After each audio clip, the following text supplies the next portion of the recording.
All right, welcome to the July 24th, 2020 Club Cubase Google Hangout. We'll get started here in just a few minutes. I'm going to check audio quickly, make sure everything is transmitting as expected.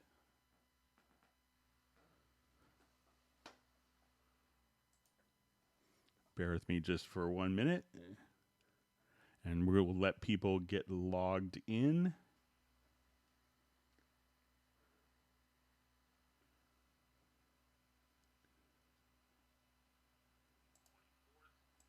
Okay, so my name is Greg Undo. I'll be hosting the Hangout today, and how this works is it's basically a live Q&A session. You could send questions in advance, or you could enter your questions in the chat field. We'll try to go through all the questions as chronologically as we can. So if you get your question in earlier, we're able to probably cover that. So if you're watching this live, we'll probably get started we're going to let people get logged in. We may get started in about 8 or 10 minutes, depending on as people are getting logged in. If you're watching the replay of this, you may want to just skip ahead. For those that are attending live, you can please feel free to just do a quick introduction and tell us where you're from. Once again, my name is Greg Undo. I work for Yamaha Corporation of America here in the U.S. as a product specialist for Steinberg. I'm broadcasting from outside of Washington, D.C. area, so just in Alexandria, Virginia. So that's where we're kind of broadcasting from. Like many of you, I have family that's home during this time, and a son who will probably be pretty restless. So I may have to take a quick interruption and turn on a TV show for him so we could have some more time together answering questions. And you may hear my wife on a call above me or walking, or she's working directly above me, so I'll apologize in advance for any interruptions. We will try to have the index done for all the topics covered in the Hangout later tonight, or early tomorrow morning. So we'll try to get that done, and let's go ahead and see who's on the Hangout here. Seeing a lot of familiar faces, or a lot of familiar names, I should say.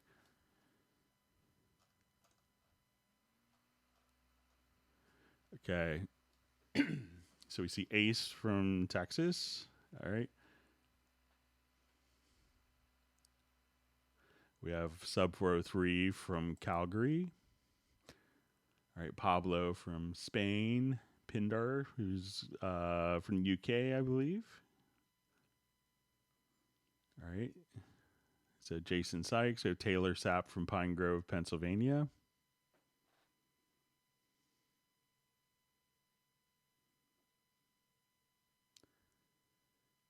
All right.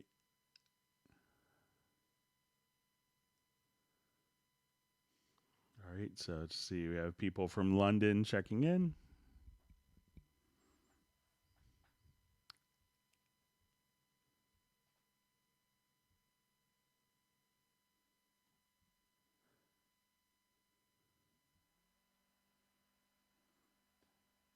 Okay, so we have Matt from Fort Wayne.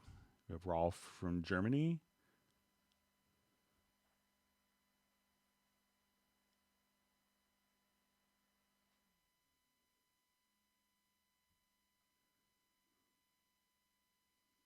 All right, so we see Jazz Dude. It's always helpful in a Hangout.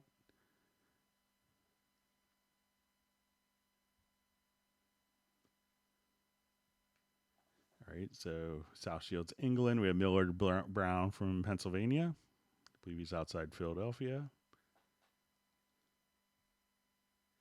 All right, so we have Florida. All right, Sweden.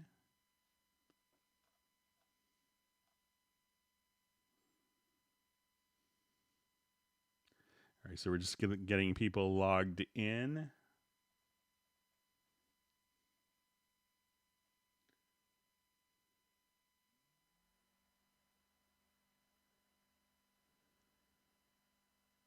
Okay, Okay, some more people from the UK.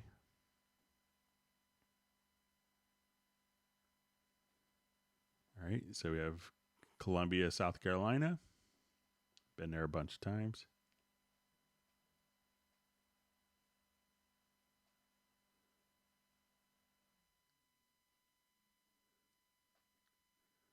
All right, so we have Alberta, someone else from Florida, El Salvador.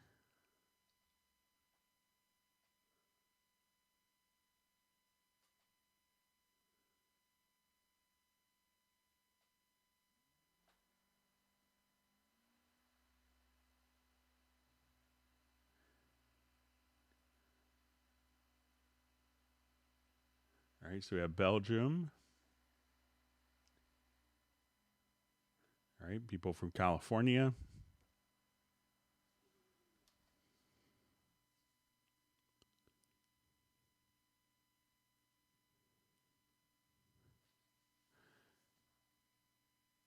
All right, so a few more minutes and we'll get our stream started. All right, so we have Singapore.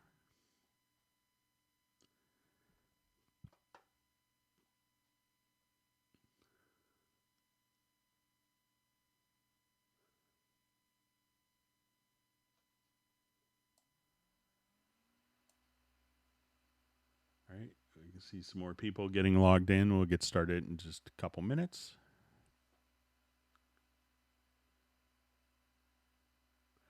And also, just so you guys know, we are, Steinberg is currently doing the 40% off promotion for updates and upgrades and new versions. All right, so we have Rich from Reston, Virginia, not far from me. We have Denmark. Gareth is checking in from Antarctica.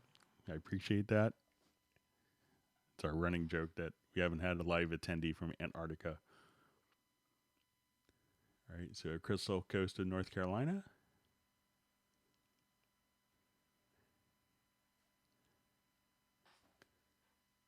And once again, if you have questions, please feel free to enter them in the chat field. So I know as the Hangout goes on, we have a lot of questions, and people will sometimes ask, that I'm completely not reading any questions or where I'm getting questions from. I'm just trying to get caught up. So if it doesn't look like we are answering your question immediately, we'll try to get to as many as possible. I think last Hangout we did on Tuesday, we did 114 questions, actually counted. All right, so we have Portland, Oregon. We have also Ireland.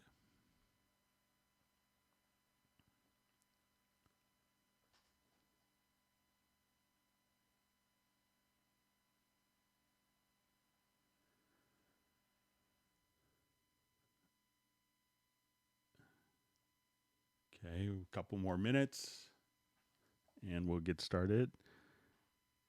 All right, so we have Calvin from Houston, Texas.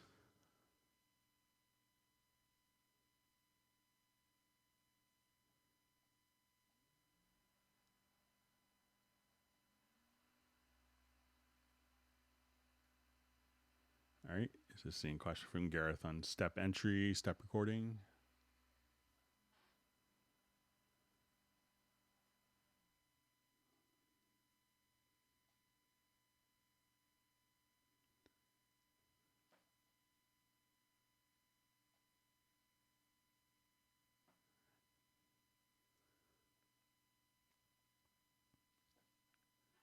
All right, maybe another 30 seconds to a minute, and we'll get started here at 10 minutes after the hour.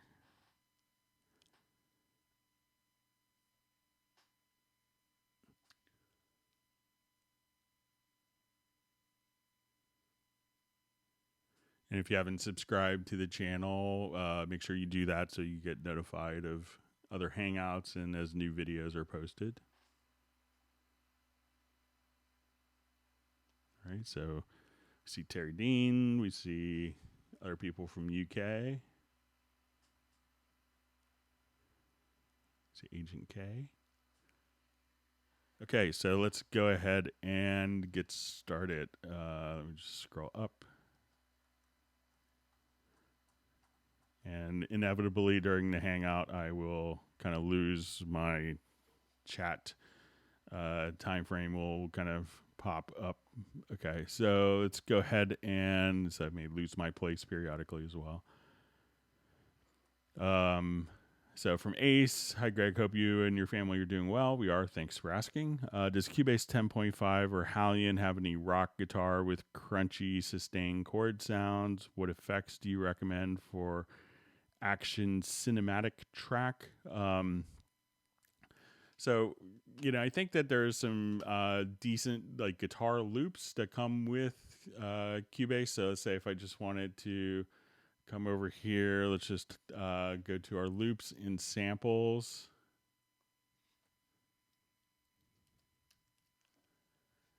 So I will just say electric guitar and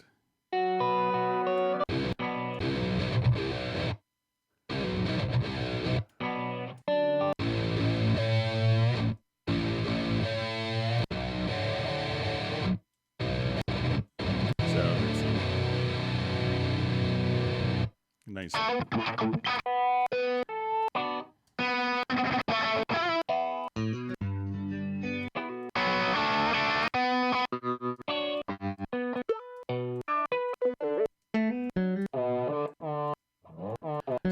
we heard some of the rock stuff.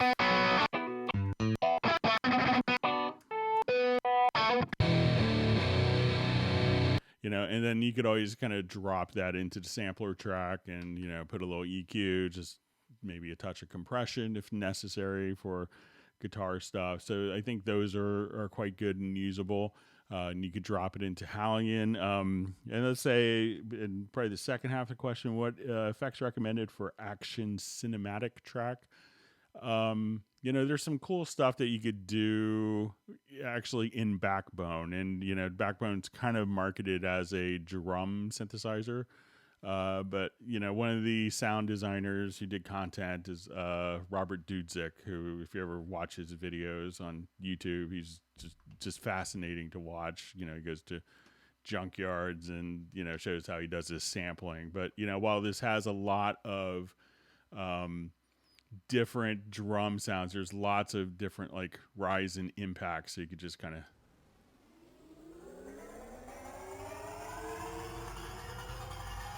and then when you release the key, you have like the note off message, so it could kind of build up and have the impact as soon as you release. So if you wanted to come here, so there's a series of rises and impacts. Release the key and you get kind of that note off. We'll go through a couple more of these. There's also some whooshes as well.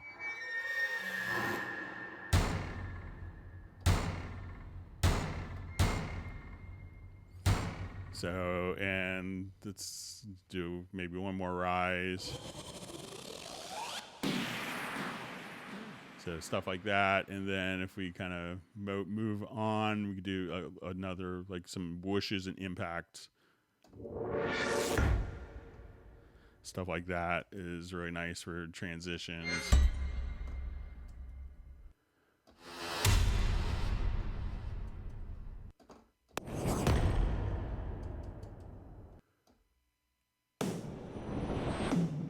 And also really handy for doing, different film scoring. Pad Shop has a lot of pretty amazing sounds. So let's just jump over to some of the different pad shops, and you could check out Gary Gibbons organized a whole, basically a whole free library for people staying at home during COVID. So there's a lot of really nice presets in it's if you go to Online Music Foundry that you could check out. There's also a free library that Steinberg released called Synergy. So if you wanted to just kind of come here where you have one note that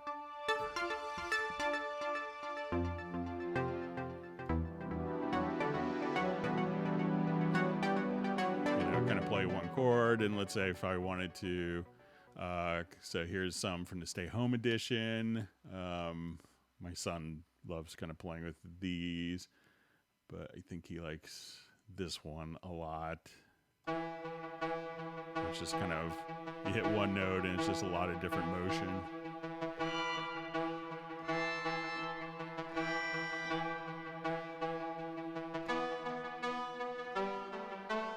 But these are like really nice for scoring because you could have kind of sounds that evolve a lot over time as well. So if you wanted to.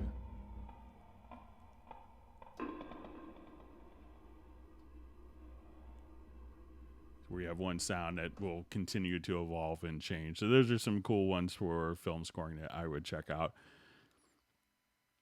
Okay, so see, hi Greg, guess we're a little over an hour away. Can a MIDI performance be analyzed by Cubase to create a chord track and then be manipulated? Yeah, it sure can. So we can come over here. I'll just import a file from a project, a track from a project. So I will just open this up quickly.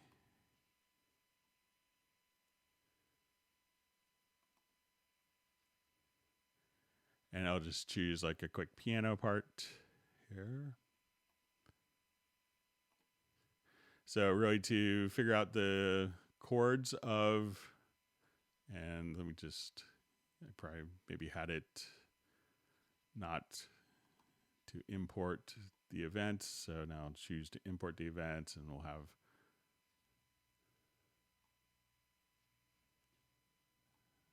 this particular one. So I'll just open up in our project, but anything that you have, all you have to do is just select the MIDI event.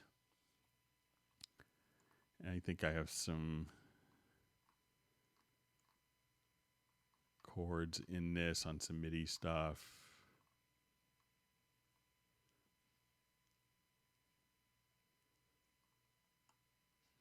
Let me just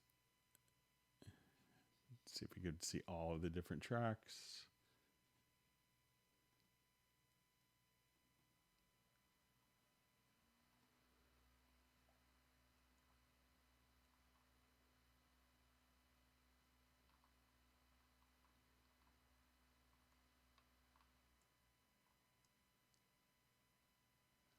Okay, so let's say if we wanted to have some like a Rhodes part here, all you'd have to do is to go to your project menu and you go to chord pads or to chord track rather and say create chord symbols.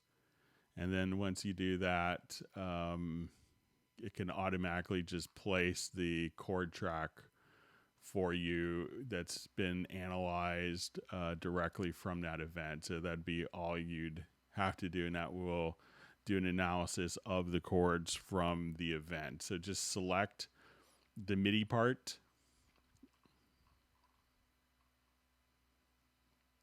and all you have to do at that point is just choose to, you know, select the chord here and again go to project menu to chord track to create chord symbols. All right, and a second question about chord track. Also, how close rhythmically or quickly can a chord track work tempo-wise? For instance, can we do 16th to 30-second notes or chord change on an upbeat or syncopated beat, perhaps as in Latin or jazz? So I think I may have done this a little bit already.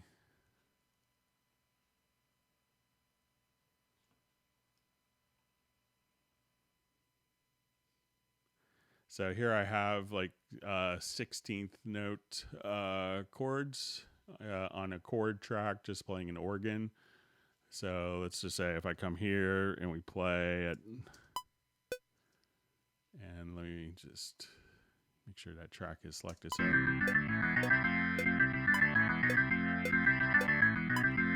So that's at 120 beats a minute, 16th notes, and if I or 108, let's say if I want to make it 144, 16th notes, and it depends really on the patch that's playing it back, but now if you wanted to. So, and let's do something a little more extreme, let's say 180.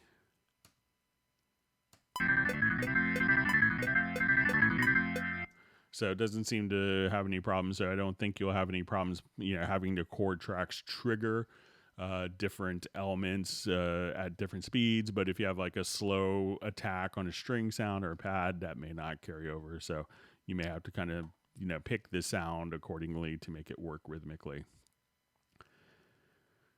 Okay, so question, in a project, you have only one stereo channel with a drum loop. The Pro Tools stereo pan sliders split it in 2 arrows, so you can pan each side, hard left and right. Any similar approach in Cubase? So let's say if I have a drum loop here, so we go to this track. So let's say I will let me just slow this down a little bit. So a lot of times when we see panning, we see it where we could pan a stereo track left or right, like a balance panner. But if you actually just click to the right of the stereo panner, here you could have what's called a stereo combined panner.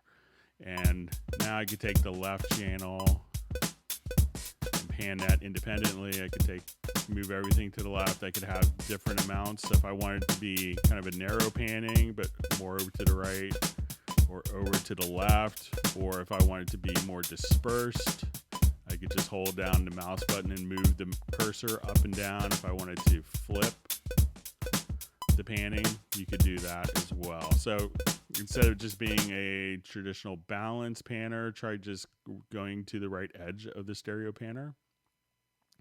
And as we do this, switch it to the combined panner, and then you could just, if you click here on the left channel, you could just move that independently. So I think it gets you the same. If you go to the center, you can move the entire panning spectrum or just the right, and you can pan your left, right independently very easily and get very creative panning results there. So just click there and make sure that you're not in, balance mode. Okay, so see, in Projects Mixer, you want to compare 4 sounds: unmastered mix, mastered mix, producer's rough mix, and reference track. How to organize and change between each mix with 1 click. So this is kind of in setting up probably like a reference track. So I'm going to just save this project quickly in case we need to jump back to it.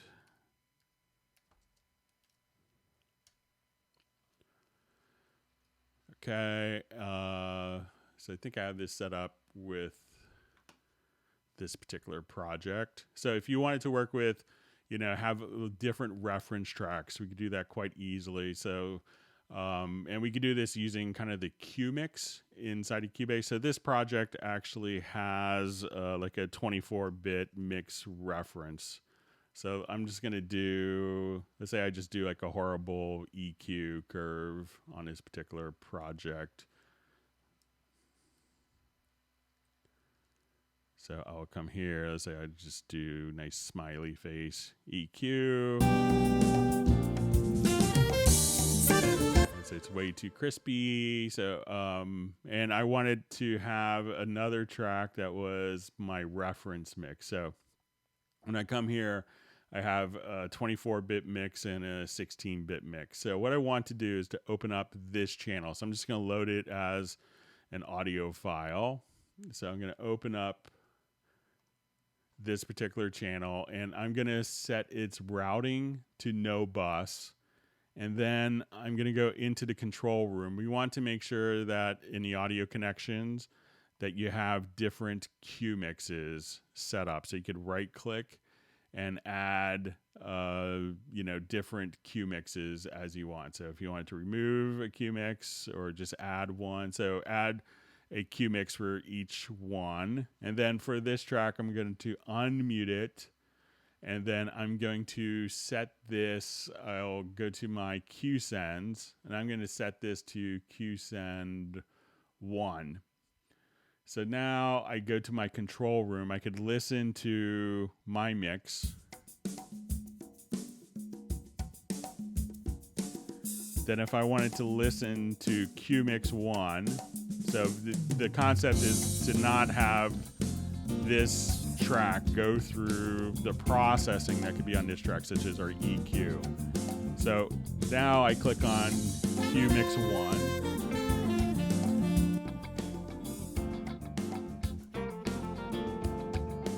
So I could listen to my mix. And let's say I just want to come here. Let's make it.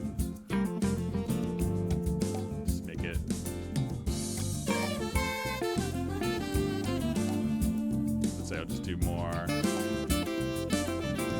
And I wanted to put like maybe a compressor on it.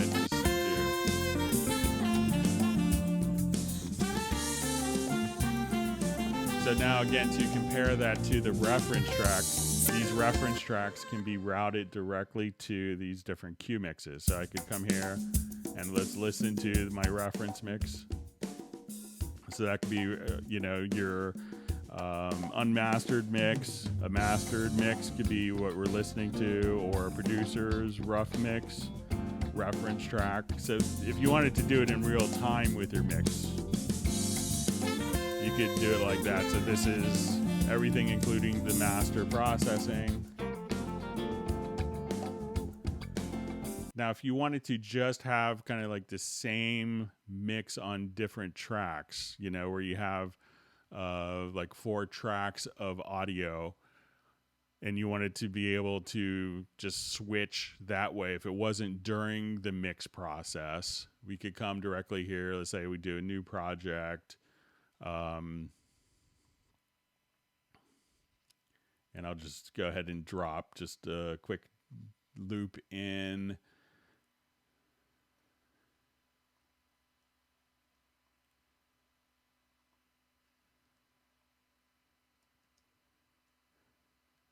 So now let's go to my control room and make sure that we have this set to mix. So if I have just that drum loop, and let's say I have now repeated it, I'll duplicate it a couple of times. So let's say these are all my different tracks. Another preference that you could set up is if you go to preferences, and I believe it's under edit, project and mix console, you could say enable solo on selected tracks. So as you wanted to just come here, you can now just, so we'll have this set to solo. So now when I select the track here, that will solo, whatever this selected track is will solo just that easily. So if you have just like different mixes that you're comparing that way, those are 2 different approaches. So let's say I'll just change the volume on these so we can hear kind of some of the differences. And let me just, so I can say now go to this one, let's go to this one. So this could be reference track, producers, mix, unmastered mix, mastered mix, whatever you want it to. So one mouse click, you select a track, the other ones are gonna, and the selected track will solo, and the other ones will get muted. So again, if you go to preferences, editing, project, and mix console, there's an enable solo on selected tracks is another method, and that may work for you as you described your situation.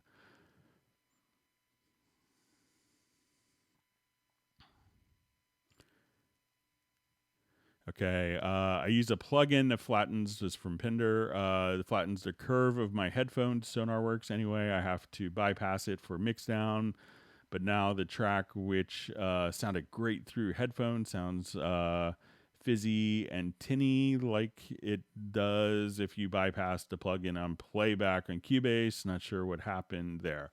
Mystified. So probably what you're doing, you want to make sure that when you have something like that, like anything that's kind of like a room correction, I would avoid running it on the master bus, and I would go to my monitors here and then click on inserts, and I would place any kind of room correction directly here on my in the control room as the insert. So this way it's only going to be for your monitoring, and then when you go to export a mix, it doesn't go through this stage, because if basically what you're doing is compensating for your room on your final mix, which is not what you want to do, but don't run it in the master fader on the 2-track output. What you want to do is just to run it in the control room. So select the monitors and make sure that you go to the inserts tab, and then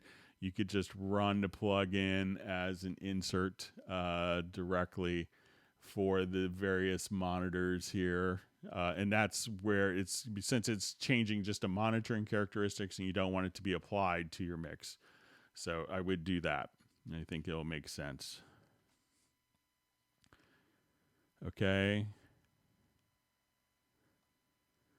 Okay, so it says metronome click level is only visible in the control room, shown in the project window. Is there a way to get it to show in the mix console and have the floating control room? So let's say if I wanted to go to my floating control room here. So let's say I go to my studio menu and we have our control room. So I think it should be the same as is here. You may have to click on the main tab, and then you could have the click volume set right there. So it seems sometimes, this is the kind of the top and the bottom. So sometimes people click here, but if you click on the main and then, on the main tab, that will expose kind of the click level. So you could adjust it there. One other thing that you could do is if you have your left and right locator set up, and if you wanted to have it in the console itself, go to your project menu to signature track, and you can say render audio click between the left and right locators. And now it's generated a new audio track that is just that'll just be the click track. So when we come here, that audio track is now just a rendered click track. So set the left and right locators, and you can just render it once and then control it in the mixer quite easily.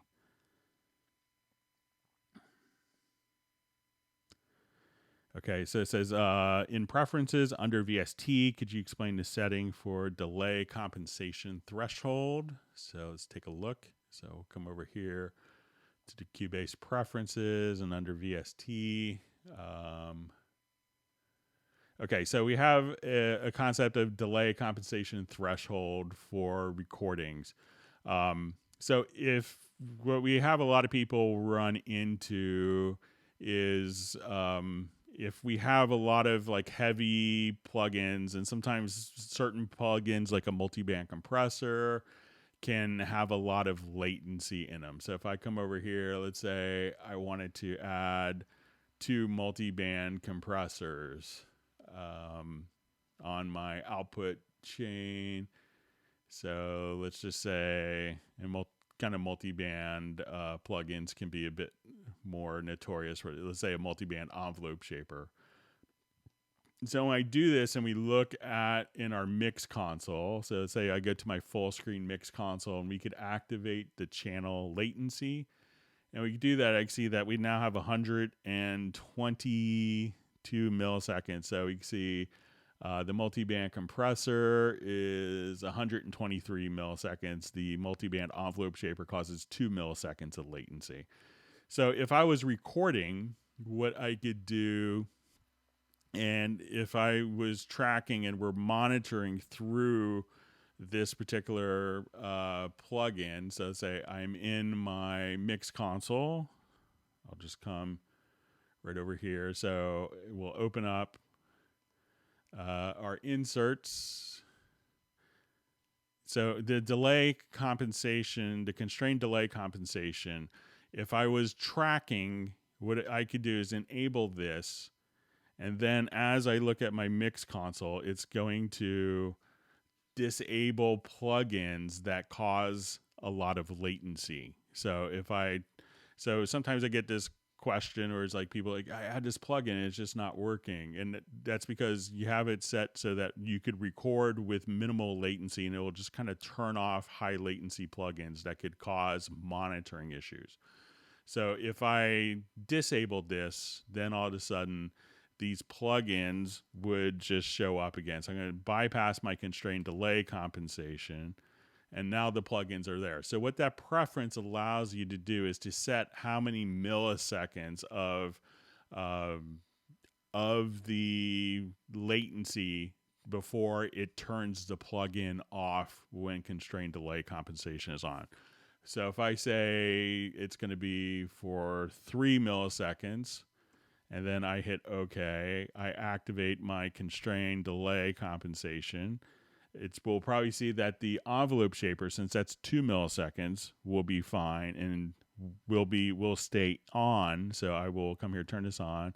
Let's look at the mixer. So that plugin is on because I set the threshold above what the latency of that particular plugin is. So that just allows you to say at this amount of latency, it's going to turn off when I turn on my constrained delay compensation. So it allows you to set the threshold of when those plugins will get bypassed. Okay. So see, hi Greg, greetings from London. Here's our question. Plugged in my Army interface and got 4 options and sound devices to select: analog input 1 and 2 through to 1 and 8. I don't have standalone Army option. Is this normal? So when you plug in your audio interface, you could just come directly, your audio connections, and let's go to your inputs. So however many inputs you have, and there could be presets that can, take a look at how many inputs that you have. So I have like a 2-in interface I'm using for the Hangout. So I could have this be one stereo or 2 monos. If my interface was 8-in, 8-out, I could have, 8 mono or 4 stereo.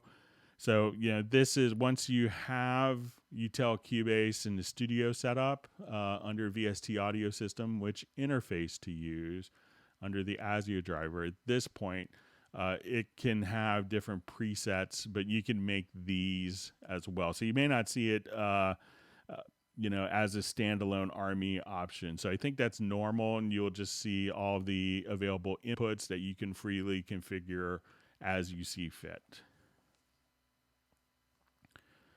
Okay, so you see a question. Tilting a pitch in Vari Audio used to be in the segment's upper corner in 9.5, whereas it in 10.5. So let's take a look.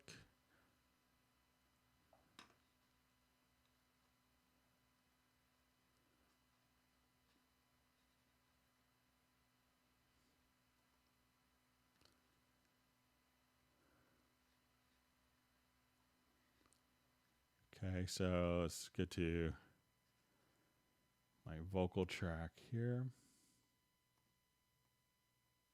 Let me just turn off the regions. Okay, so we look at this and we can see our Vari Audio. So it could be that you have in version 10, they went from kind of a default controls, so kind of more of a simplified approach, but there's also show all smart controls. So if you wanted to just kind of take the pitch, once you switch this mode, I always kind of gravitate to show all smart controls. And then once we do that, you could see the pitch adjustment right there. So again, if I go to default controls, you may not see that visible, and this is really more for cutting, straightening, and pitch correction. So just come over here to show all controls, and then you could just tilt. And something else that changed in 10, so if you're going from 9.5 to 10.5,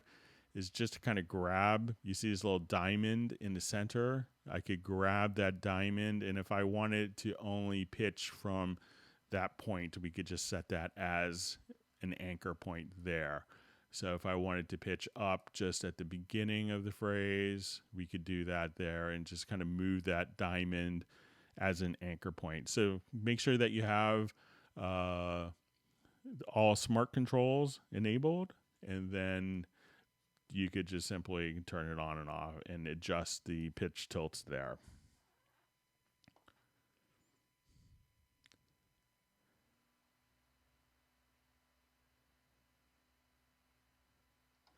Okay, so in 9.5, I could place a node on a very audio pitch by double clicking on the line, but the pit and tilt the pitch from that note to the edge. When I try to place a node in 10.5, my cursor changes to scissors.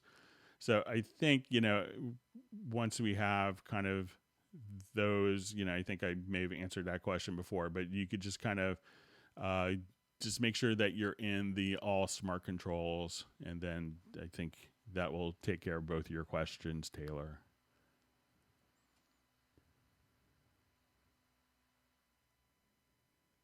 Okay, so continuing on with the very audio, can you explain pitch snap modes and MIDI input? So it used to be the very first version of very audio. You'd come here, and then if I just really quickly wanted to adjust the pitch of a note. So we can see that when we look at this note here, that it was slightly off. So this was a little sharp initially. So when we have it set to absolute, I could just kind of drag the note and it will snap to the nearest, we could have it snap to the nearest pitch value. And when we have it set to relative, which is what the previous versions, I think in 9.5, so I found this always an odd choice when we look at our different components here. Let me just hide some regions and we'll kind of blow this up a little bit. So if I wanted to adjust this note and we have it set to relative, it would move it down but still keep it the same amount out of tune, which is kind of silly. And that was the default state for a while. So they switched the default state to absolute. So you could just kind of come here and just kind of nudge a note and that would automatically go to the pitch. And if you wanted to just have that off, like let's say you're doing kind of microtonal music, you could adjust and not have that off. But if you are in relative or absolute, and you wanted to just for one particular note to be kind of in the cracks, you could just hold down the shift key. So those are some of the differences with the pitch snap modes in 10.5. Okay.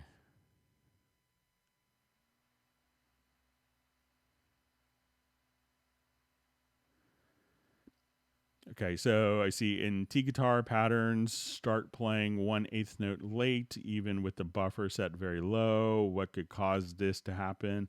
Everything is an eighth note behind the beat, even when not recorded. What I would check, Taylor, is just to make sure that, try toggling your constrained delay compensation here. So let's see if I could maybe just try a little bit here. I'll just eat this and let me just add a Hallian Sonic SE.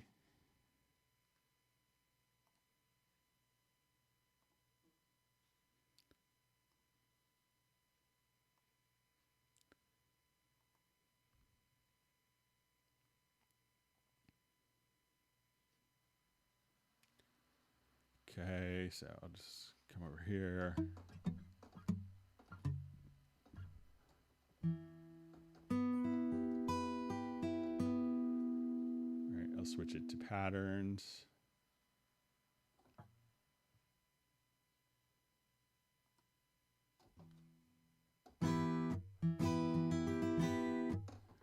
Okay, so let's say I'll just kind of put my click on.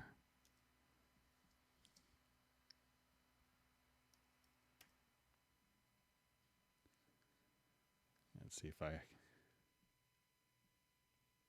maybe adjusted my click volume too low.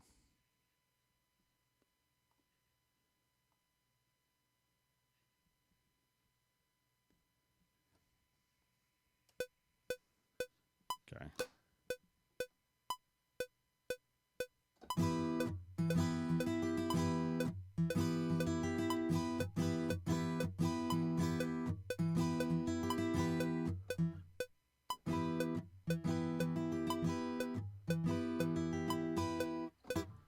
right, so let's go back and take a quick listen. I think we're, let's see if I actually recorded anything. Let me just.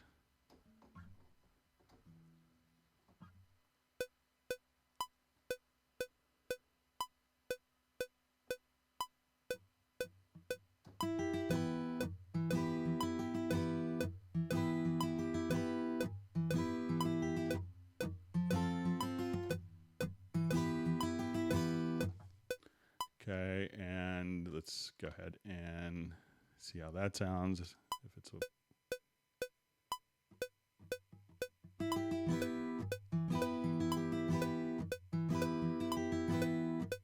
so it sounds like what I played, but just come over here and try toggling your constrained delay compensation and see if that makes a difference. Also, depending on the part, I think there's a preference that may also could impact this. Let's say on editing, or maybe it's on record MIDI. Depending on the part you play, you could do the MIDI record catch range, but you could also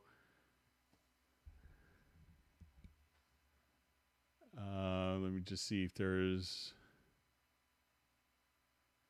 and let me just see if it's maybe under record, but there's also just kind of a where you could have MIDI only record where it could snap to the bar on recording.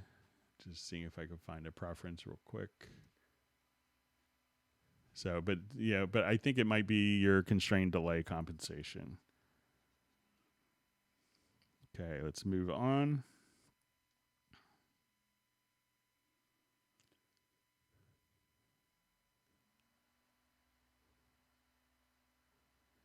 Okay, so people checking in. All right, so we have Colombia present. All right, so I think we have 4 continents. South Africa, that's great. Okay,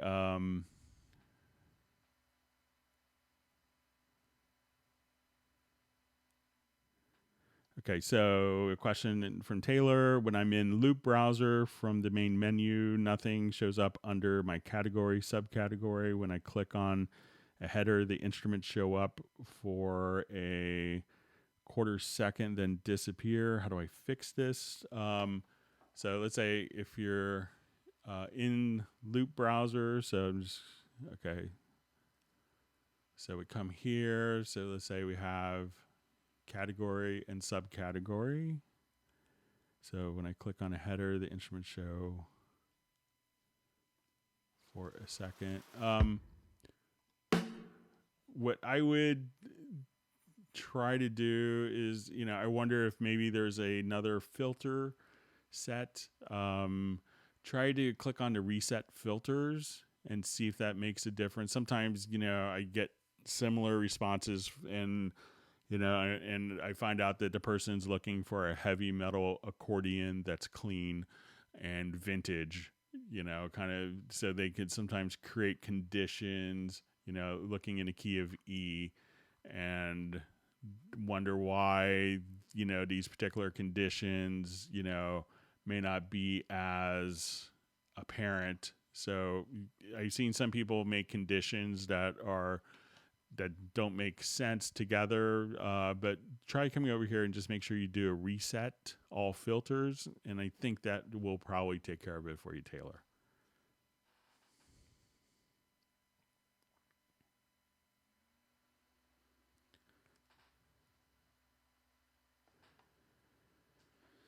Okay, so question: how would you create a drum score from Groove Agent when there was more than one kick drum being used in the composition? So really what I would do, when we go to your drum parts, let me add a quick drum part here. So if you're layering samples, so let's just come over here. I'll load up.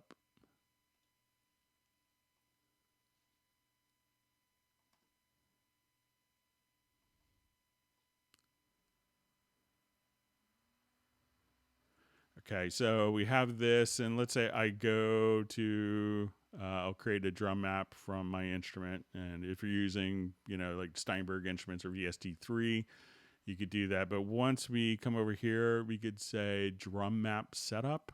And here you could have just the display note in pitch. So let's say if I have two kicks, I could set both of the display notes here, let's say to, F3. So even though they're kind of two different ones, to set your display note in the drum editor setup to the same display note here. So, and again, to get to that, you want to just go to the drum map setup.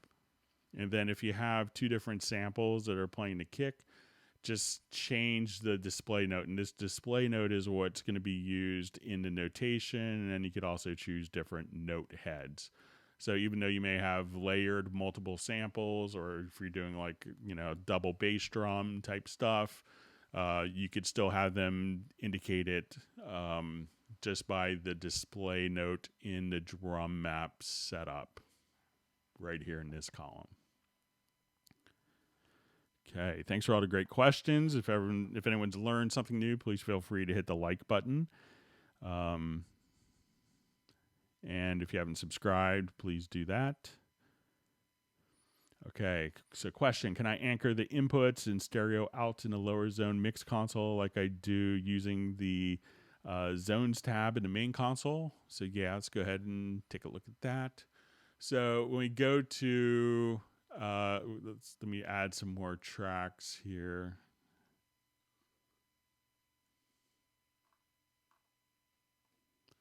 Okay, so our mixer is growing a bit. So if I wanted to anchor particular tracks, you go to visibility and then click on zones, and you could now just anchor, your inputs and outputs, directly kind of like this. So if you say, okay, I want my vocal or I want my stereo out to be anchored. So to get to there, you may have to go click from the inspector, click on visibility, and then go straight down, and not to the track, but to zone. And then you'll see the little dots. And this is an independent configuration than what you have in the main mix console, and each mix console could have their own independent anchors and settings. Okay.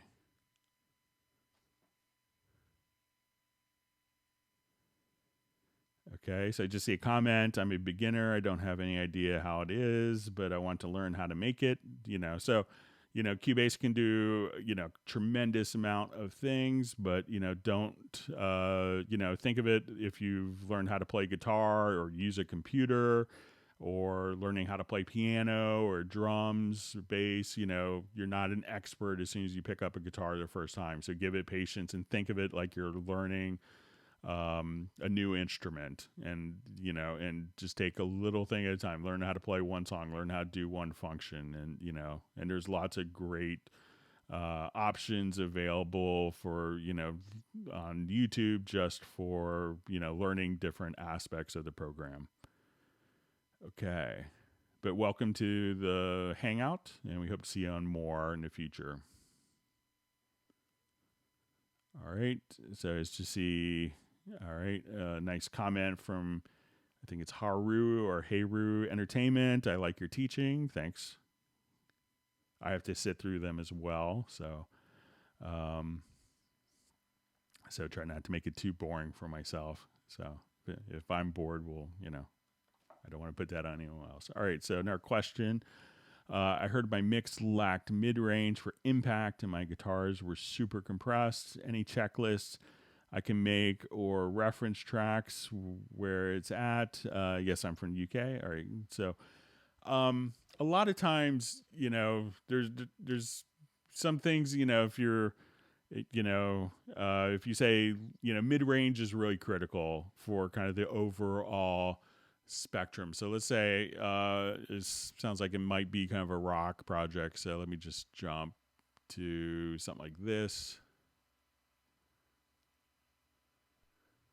activate this project here.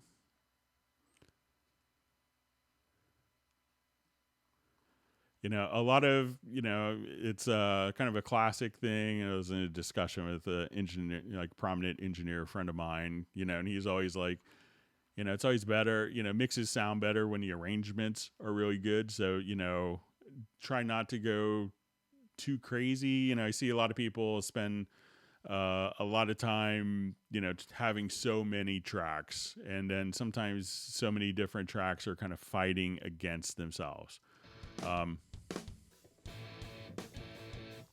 So let's say if I just want to come here a little bit. I know you're looking good. I'm in the neighborhood. So, like this one, I try to keep stuff pretty simple overall. I never promised you. So if we look at this, but if you're missing me, let it be. Hit the road, gonna rock, gonna roll. I'll just kind of take off. I got no control. Hit the road, gonna rock, gonna roll. A lot of times great tracks don't necessarily sound good isolated. Like bass tracks are kind of a great example of that, where just find my bass.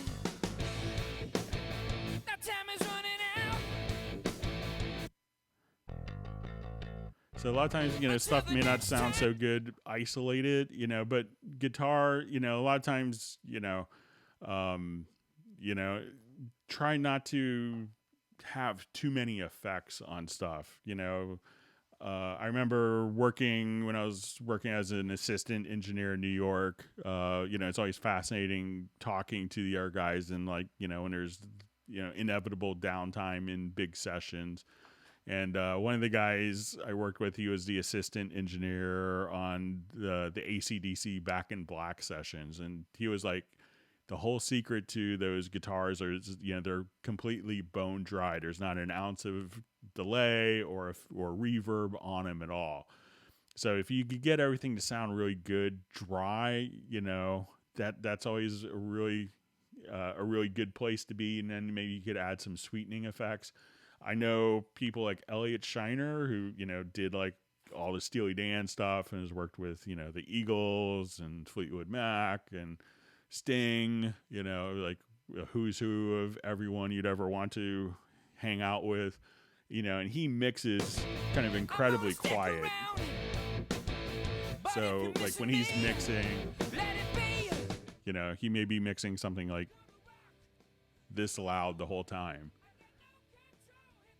And it really, it saves his ears, but it also, if it sounds really good at a low volume and you can hear everything and you're kind of actively listening, that's a good thing. So try to use less effects. I think that's an issue that a lot of people have with mixes. It used to be like studios would have, 2 or 3 compressors and that's all they used. And now we have a compressor and a gate on every single track. But it doesn't mean you have to use it. So those are a couple things that you could try to make a difference. Okay. So see, question, how come almost everything clips VST as well as a sampler? As soon as I load a sample into a sampler, clips immediately. Greets from Belgium. So when I come here, I don't really find that, but it could be, maybe a gain structure aspect. So if I wanted to go, let's just say I wanted to take this and create a sampler track from it. As soon as I do that, let's get to our sampler track now.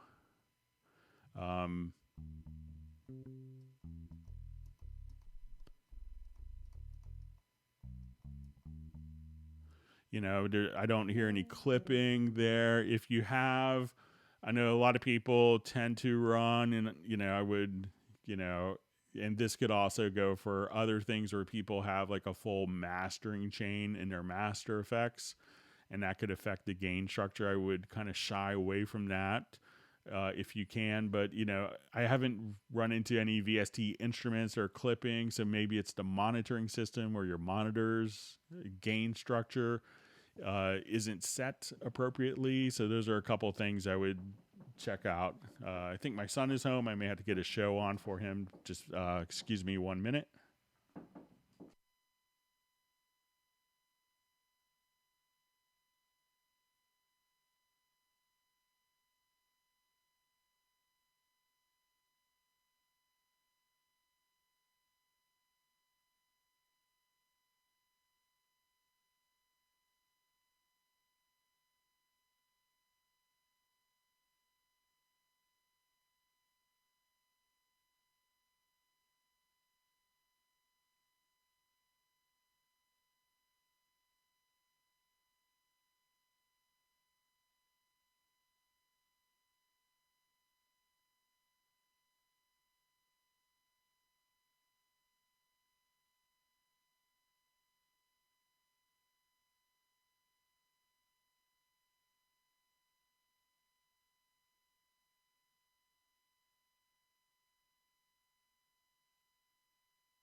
All right, I'm back. Sorry about the delay there, but I think my son's okay for a little bit watching a Disney show. Okay, so let's move on.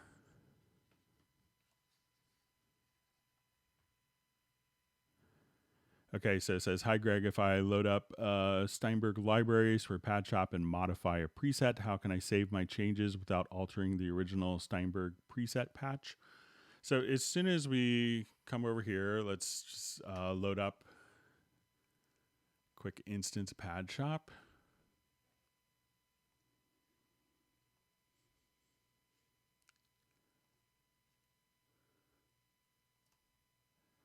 Okay, so let's say I have that sound, and now I'm just going to modify it.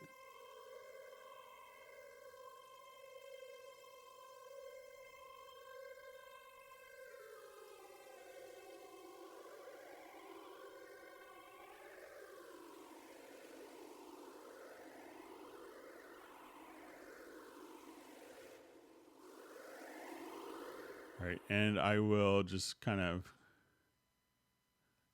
come over here. I think I just accidentally. Okay, so what I want to do now is, this is called Ghostly Gloom that I've changed.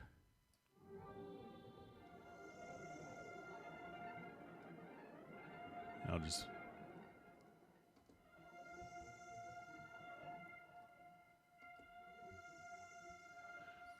So I will come over here, say preset. We'll call it July 24.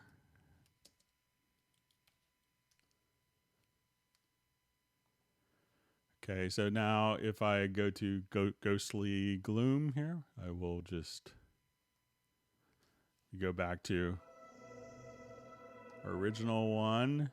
And then if I wanted to, come over here, let's see, I may have to go to my user presets, but let's say July 24. Then there's all my changes. So you really just kind of, once you've changed the sounds and settings, just kind of go back and everything will be preserved. So just save it. The original is intact. It doesn't alter the other file. You just save your preset and the original file is still there. So let's say if I we'll go to Ghostly Gloom again. So nothing really special that you have to do.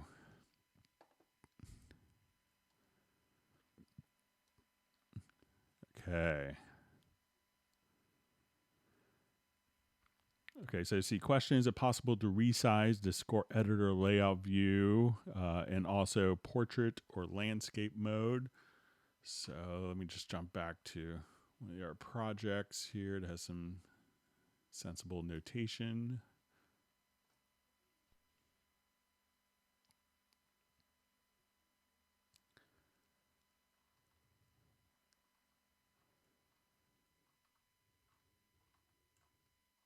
So let's say if I wanted to go to bass,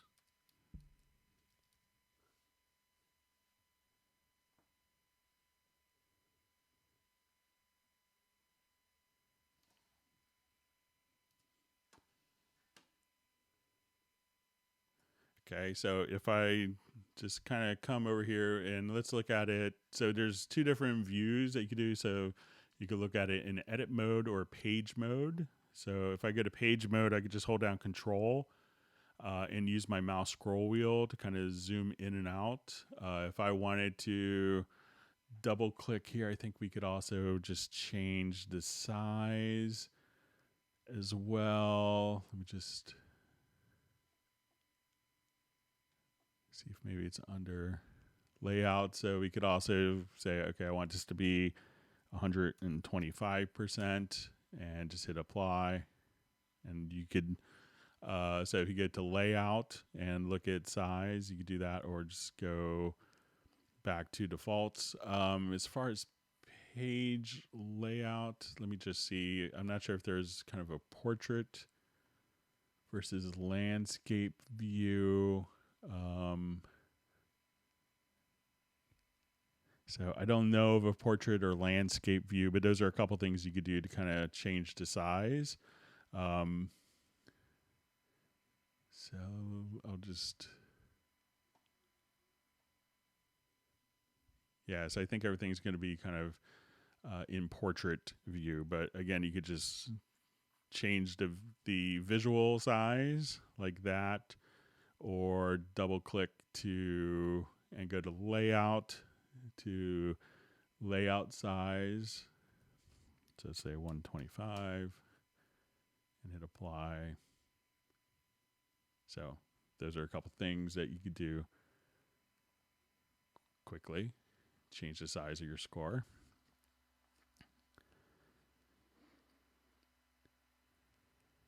Okay, so another question. Could you show some of the options for note length and step recording in the key editor? So let's go ahead and take a look.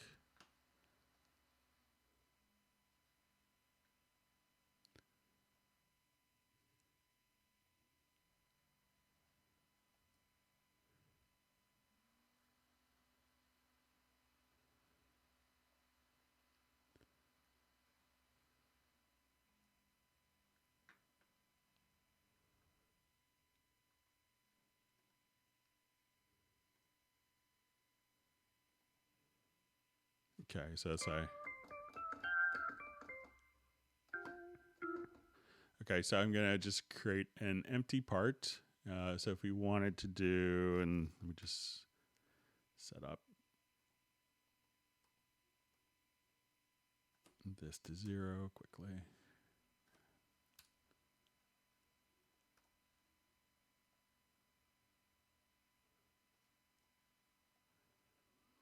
Okay, so you have to kind of be in an editor to kind of start off with, and then you'll see these 3 little steps. And it's going to be kind of based upon your quantize value. So I will just, let's jump back here. So you could use your left and right arrow to navigate, and where you see the blue line is the cursor. So if I just want to start at measure 3, so I have my quantize value set to quarter notes. So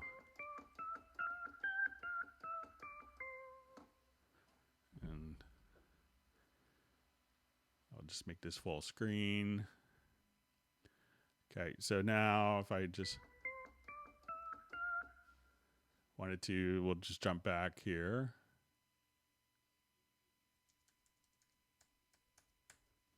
So, and if I want to put in a rest, I just hit the space bar. Or just hit the arrow again.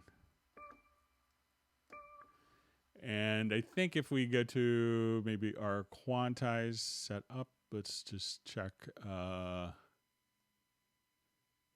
So if I change this to half notes, I can do, and we'll arrow over, play a chord.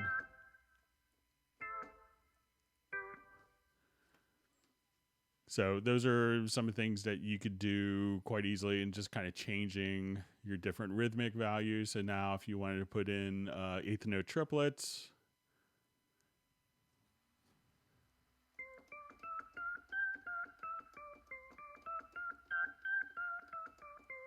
so now, you know, as you play it back, you'll have a half note. So those are just how you could change kind of, you know, and I think there's different key commands that you could do for setting up the input, like the input rhythmic value as well. But it just really kind of follows just the normal quantized value for inputting your different notes like that.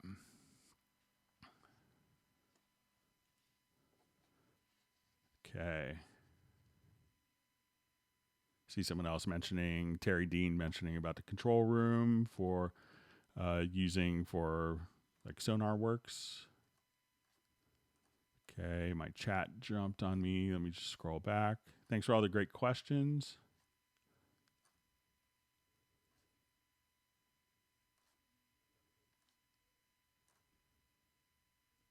Okay.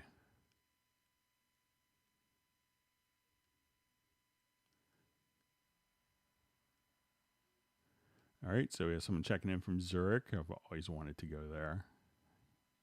If we Americans can ever go to Europe again. All right. All right, so I see just a question looking for best practices on saving templates. You know, saving a template is pretty easy, and a template could be an ever-evolving thing. I know some film composers will, every major project will kind of revisit their template. Where some people make mistakes, I've seen is, you know, if they have kind of a project. So let's say, you know, if they wanted this as a template, where I see some people making mistakes is selecting all the files, deleting it, and then save as template. So let's say we want to call this rock band. So now we do a new project, and we come over here, and let's just go to our, I guess I called it talk band. All right. So I activate it, and it looks like everything is fine, but there's still, you know, because I had media in there and I go to my pool window, I still have all of the same audio files from the original one. So make sure that when you, if you're kind of doing it, that you take before you save the template, that you maybe, if there's any media associated with that particular project, that you get rid of the media. So, and you could do that in this case just by going to your pool window and coming right over here and just saying, remove unused media. And you could remove it from the pool.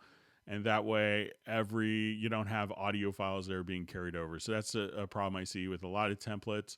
But it's really, kind of very personal how you want it to do, what sounds you want. But, it's okay for a template to constantly be evolving.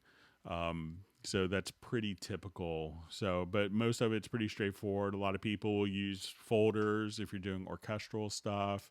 You may just come over here and say, okay, I want to add a number of MIDI tracks and then put them into a folder.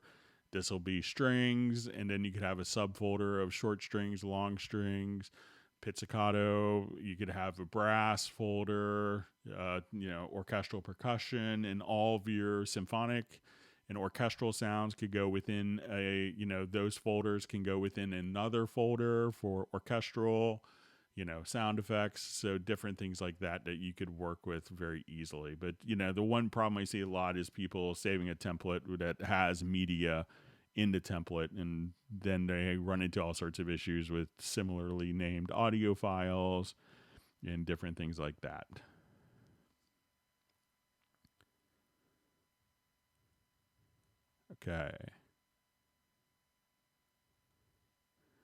Okay, so I see a question for Ace. Have a friend stopping over. There he has a Yamaha MIDI flute. How do I configure the Yamaha flute MIDI wind controller to be used in Cubase 10.5 as a MIDI controller? It's really, you just connect the MIDI out and connect the MIDI in. Now, when you do that, one of the things that the MIDI flute is probably going to be transmitting a lot of that you may have to edit, but it's really just kind of plugging it into your MIDI interface. I'm not sure if they have like a actual USB port, but I think most of them will just have straight MIDI out. So when we do that, though, let's say if we go to your instrument track, what makes kind of all the subtle nuances of why your friend probably bought a MIDI flute will show up under breath control. So when you do this, you'll probably see a lot of CC2 information, and that's going to be kind of all the subtle things. So just be aware that if you wanted to really kind of change the subtle nuances, that instrument and controller is just transmitting breath control to do that, to kind of give you that, that feeling that, someone is breathing, and being able to edit that and the different subtleties that entails. So that's where it's going to be, but it's really just plugging it into your MIDI interface and just hitting record. It should be pretty straightforward.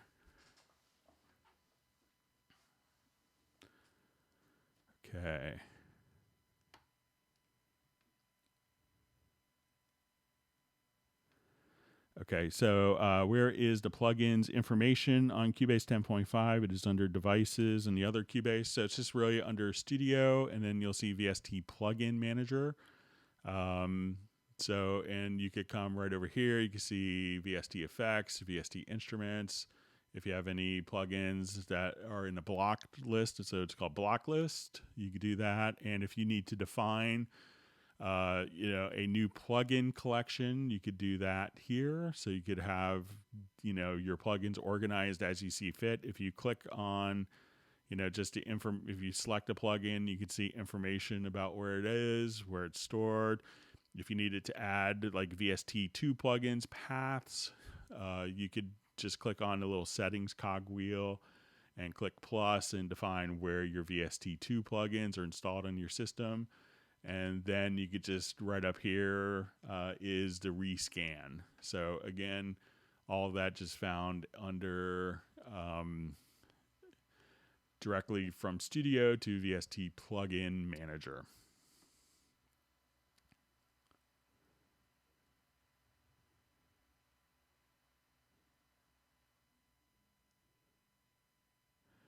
Okay, so a question: are all the sounds from the media library royalty free? They sure are. So there's no gotchas there. So you're not going to pay royalties to anyone or to a sound designer if you get a hit with it, which I had,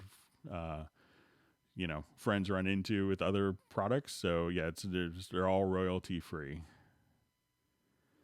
Okay, so question, $40 off Backbone as well. No, currently the current promotion is just for Cubase. So I think if you're buying it new, you could buy Cubase Artist and basically get Cubase Pro free, or jumping from 40% off if you're doing updates and upgrades. So if you have like a Cubase AI version and all of a sudden you're thinking, wow, I could save some money and get Cubase Pro, it's a great time to take advantage of that. But currently Backbone, it's, that's a fairly new plugin. It's about 2 months old. That isn't in the sale, but it's Cubase. But, the previous month it was Nuendo. And then, so there's, promotions going on throughout the year. So.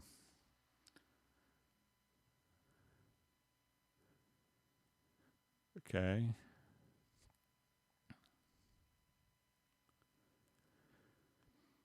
Okay, I did a drum track and put them in a folder, but bass drum has disappeared, just won't play.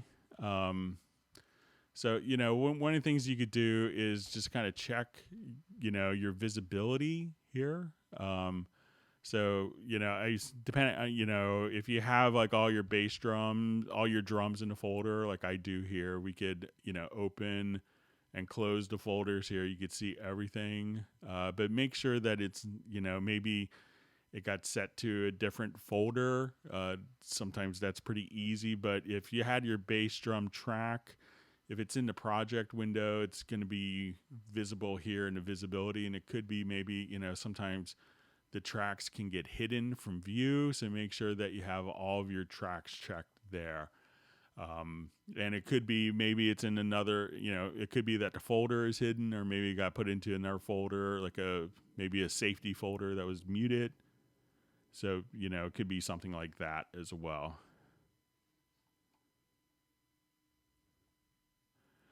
Okay, so I see Backbone SE for Cubase 11, please, Greg. So I'm not sure if we'll see that. I wouldn't anticipate that because, Backbone is still such a great new product, and it is inexpensive for what it does, and comes with, fantastic content. So if you're holding off getting Backbone, anticipating getting the SE version, I haven't heard of any plans for that. So I wouldn't hold your breath on that. So to see, probably a question, do these sounds come stock with Cubase Pro? I think the only thing that I've shown today that doesn't come stock is the Backbone that's sold separately, and the T guitar, but most of all the other sounds that I've used are stock. Try to think anything else. I think everything else is stock except for the T guitar and Backbone, where we did some of the impacts and swooshes. Okay, so let's move on.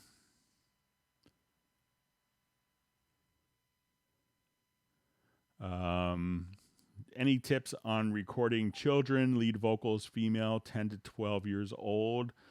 Yeah, I've done just some like play recording with my son, and he's 7. I found that giving them a handheld mic worked really well, and it was a lot more comfortable for them to sing into a handheld mic, and they could, pretend to be someone on TV, and it was maybe a little more forgiving on their voice. But try to make them comfortable, make it fun for them. But it doesn't necessarily have to be like a super high-end condenser mic that sometimes, especially at that age, could, sometimes work against them, but maybe a handheld dynamic. And if they're not getting something, move on quickly. It's similar advice you'd probably give to an adult doing vocals as well. But I found it like a handheld mic, kind of, the kids like that a little better. So, Okay, so the question: what are the options for saving session and track notes, such as what guitar mic was used, amp settings, etc.? So I think I have a project here. So each track in Cubase can have a notepad.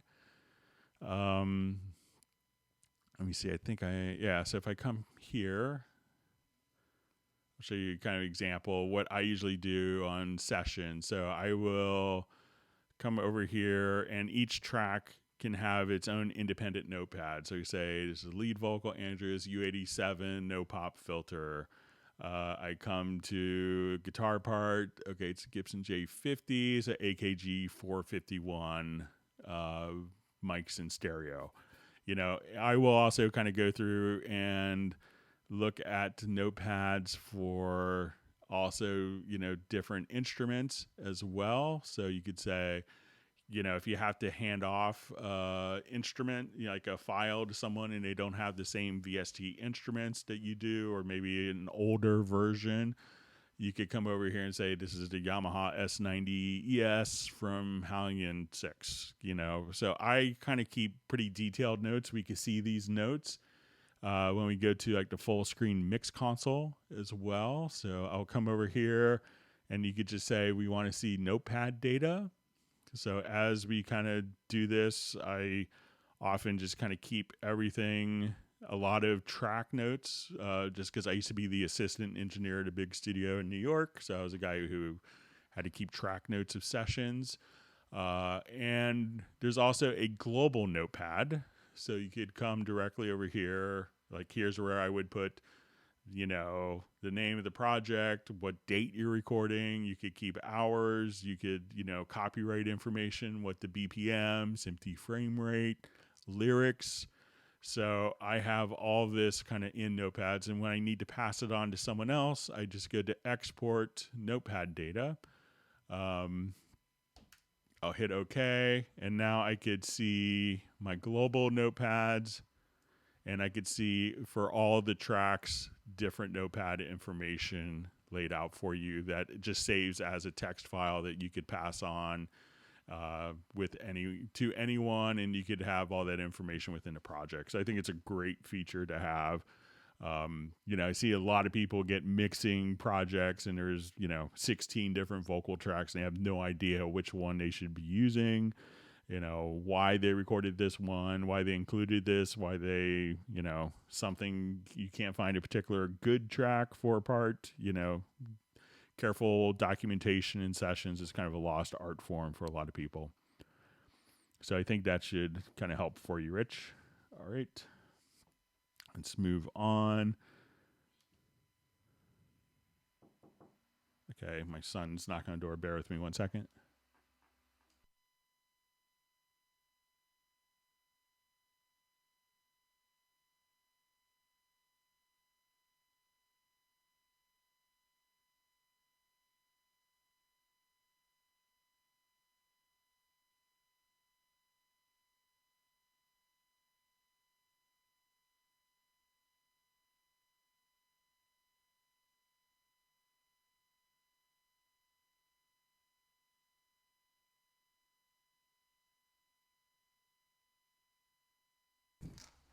Okay, I'm back. So let's go ahead and move on. Sorry for the interruption. Hi, Greg. Can an instrumental track with, for example, a guitar strumming pattern correspond no chord event via chord track? Therefore, only the patterns follow the changes in the chord track. We could do that for monophonic audio, but not necessarily for guitar parts. So if you're doing chords on a guitar pattern, you could have like a bass part and change the chord track and have the bass part follow, but it's not set up to do polyphonic audio at this point.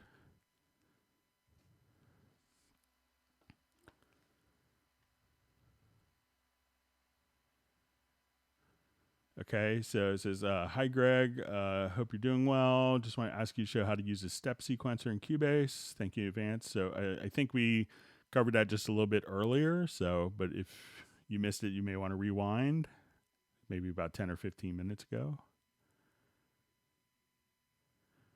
Okay, good to see Robbie Bowling on the Hangout from Dallas. Hope you're doing well.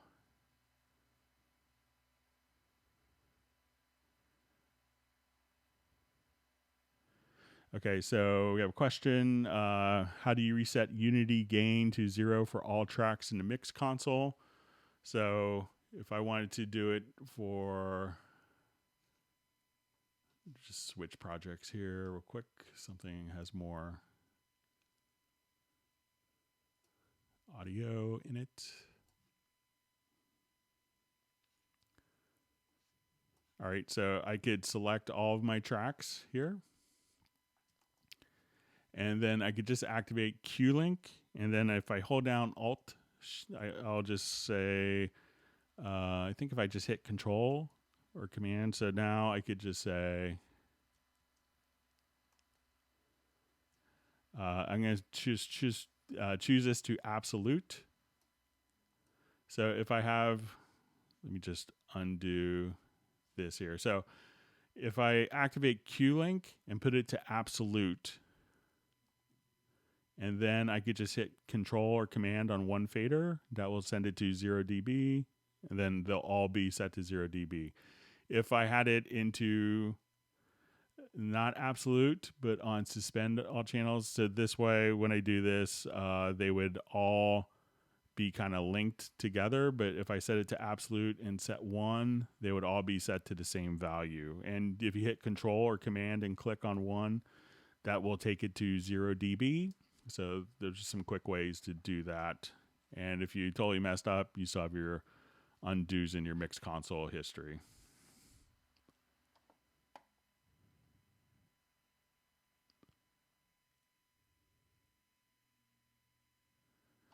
Okay, so a question from David Walker. Hi, Greg. When I use direct offline processing in Cubase 10, I don't seem to be able to get the tail to work for reverb type effects. Could you go over that, please?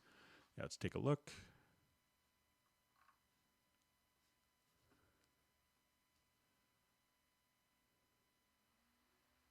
I'll just revert this quickly. All right.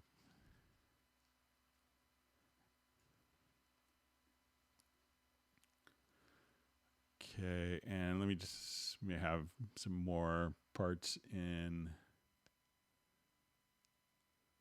one of our projects. Let's say I'll just do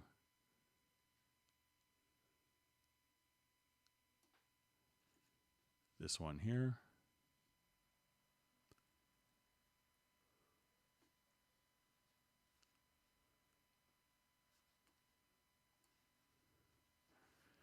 Okay, so I think I have some nice little vocal parts that we could probably work with. All right, so say I will come here and let's just solo. All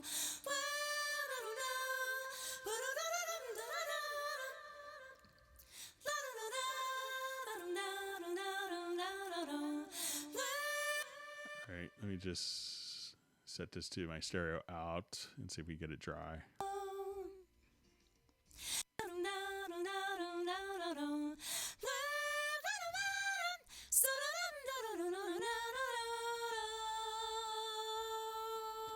Okay, so if I want to come here, I'm going to select just this particular range. And I'll hit F7 to go to this. And I will go ahead and just have my tail in milliseconds. I will just select just, and let's just do a reverb.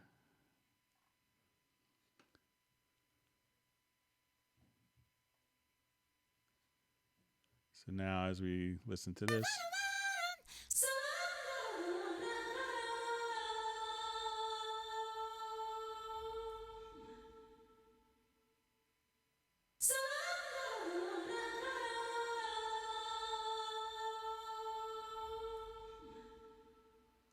and if we just undo that,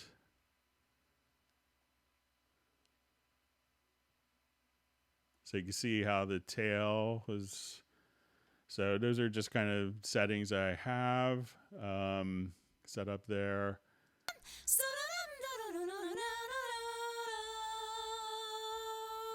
And let's try it with a delay this time.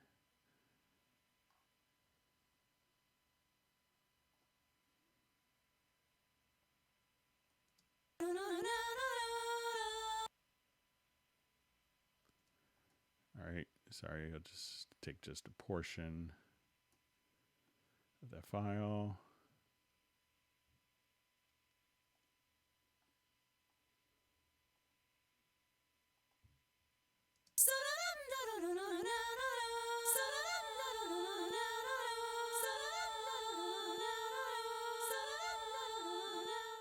And if we undo that, we'll see that the audio event will get shorter when I delete.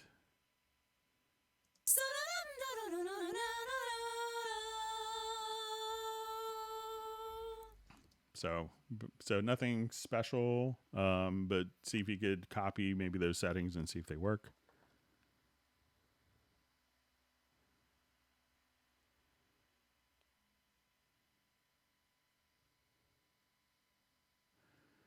Okay, so we had kind of another request for step entry, so doing step sequencer, so we did that a little earlier. All right, so good to see Michael Teams on a Hangout from Texas. All right.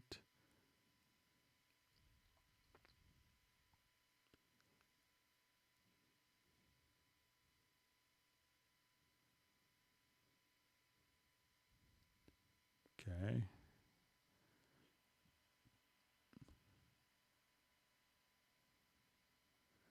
Okay, so hi Greg, how can I get piano arpeggios in a chord sequence and humanize them?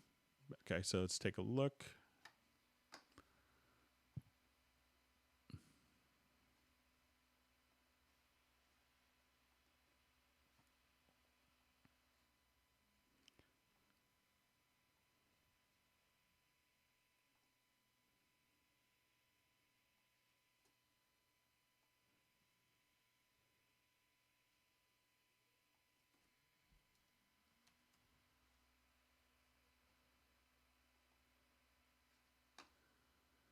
Okay, so let's say I'm here and so I'm just going to put on a quick arpeggiator. So a lot of times when we do this, we may notice that, so I'm going to go to MIDI insert and let's put in just a quick. All right, so do something a little less Bach-like, a little less mechanical.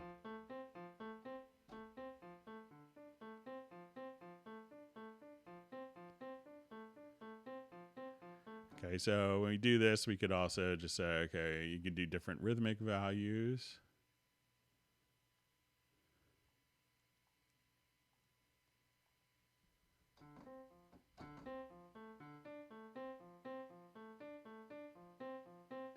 All right, so let's say if I now wanted to come over here, and you could also do some stuff like, okay, I want to do,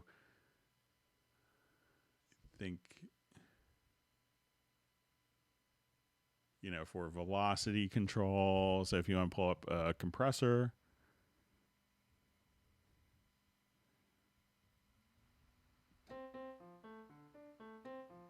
and you could also just do some other like MIDI modifiers here. Let's say if I just turn that off. So, and I'll just go to my MIDI modifiers tab and I can say, let's do different velocity shifts. And I want to randomize velocity. And let's say between 70 and 120. And I wanted to randomize length. So let's just try randomizing our velocity now.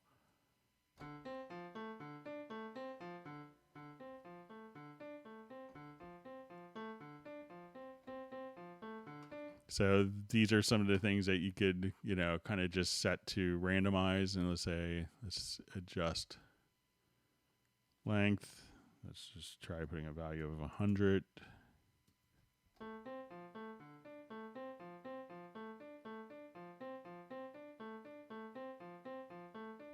So those are, different things that you could use to, do different, velocity compression, length compression as well. So let's say I just want to do this, and let's make it 1/2.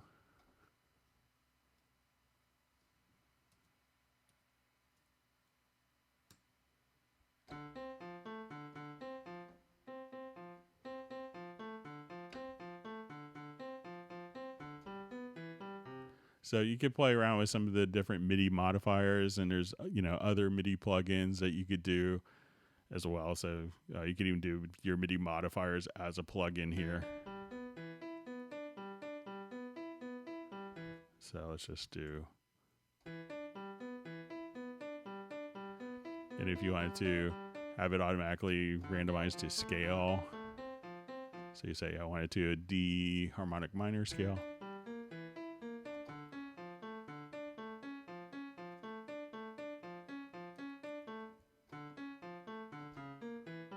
So those are some of the things that you could check out on humanizing arpeggios and stuff like that.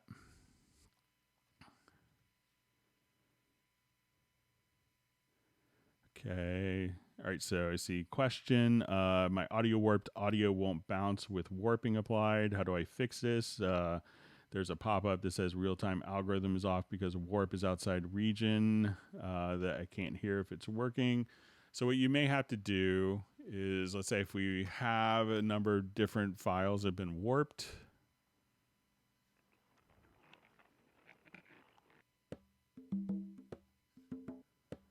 Okay, so say I've gone in here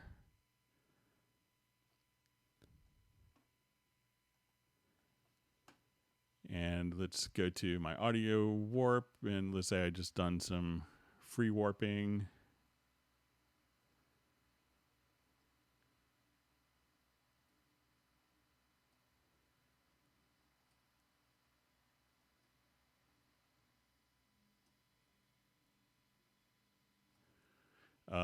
So what you may have to do is unprocess, try to flatten.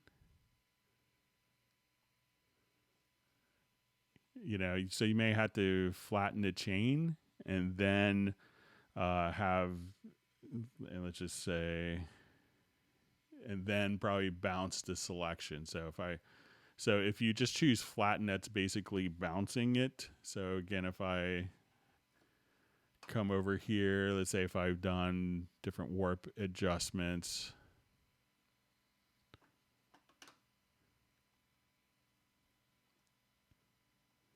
I'll just do some quick free warping here.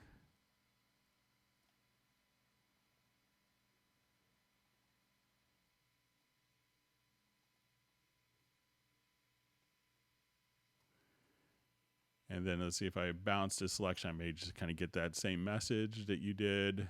So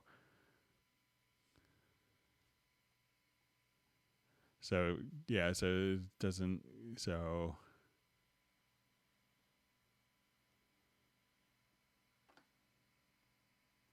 it looks like that bounced, but you may try just going, into sample editor and just under process, choosing flatten and see if that makes a difference for you.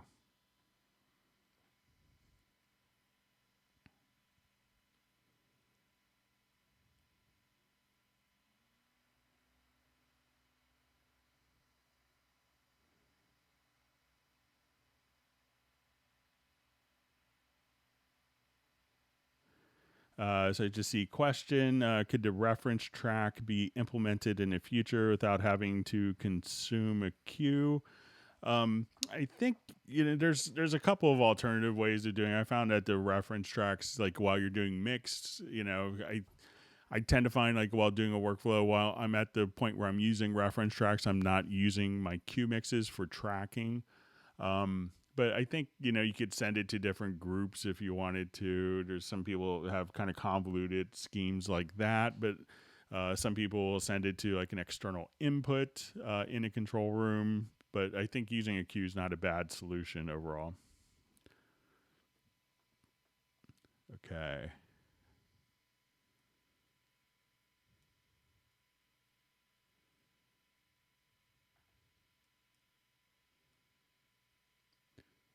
Okay, so another question from Ace. Hi, Greg. Can you suggest a Steinberg VST or other VST that can emulate Hendrix's style lead guitar sound and Morley wah-wah pedal sound? Thanks. I don't think anyone's been able to figure out Jimi Hendrix's guitar sound, so I'm not sure if VST is going to do it. There are a number of different wah guitar stuff, and I think the ones, that come, there's a wah-wah effect that comes with Cubase.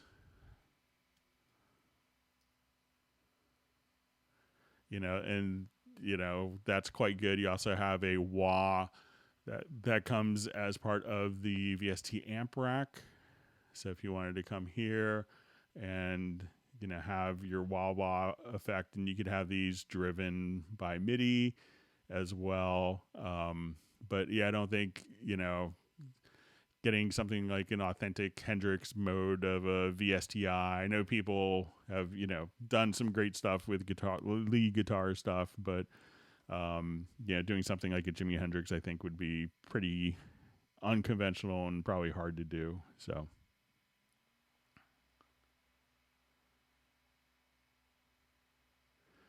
okay. So Greg, question: a demo of how the key editor chord options can be used to create chord track would be great as well. So let's take a look.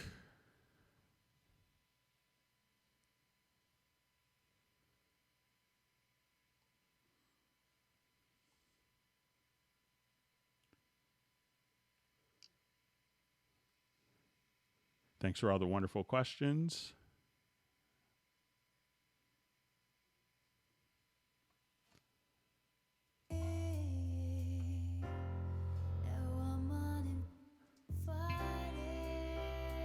So say I'm just here and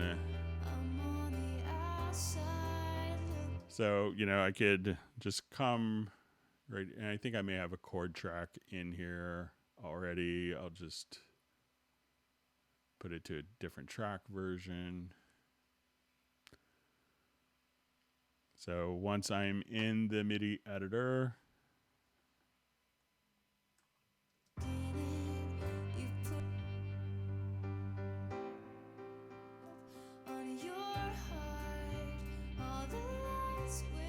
and then I could just go to the chord track again, just say create chord symbols. And then we have the chord symbols that are applied there. And if we wanted to see those like in a notation view, if I hit the right key combination this time, I could now just go to my scores menu to advanced layout and say show chord track. And you can see the section I did for it over here. So that way you could just do lead sheets quite easily just doing that. So, but they could be just derived from within the, directly within the MIDI key editor, piano roll editor.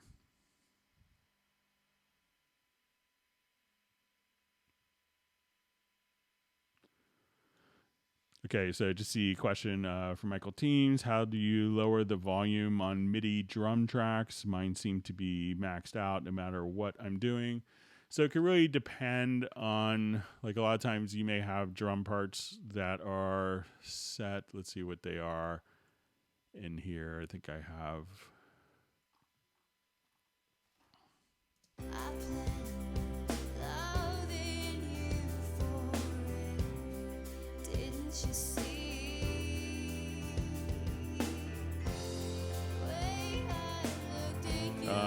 So just make sure.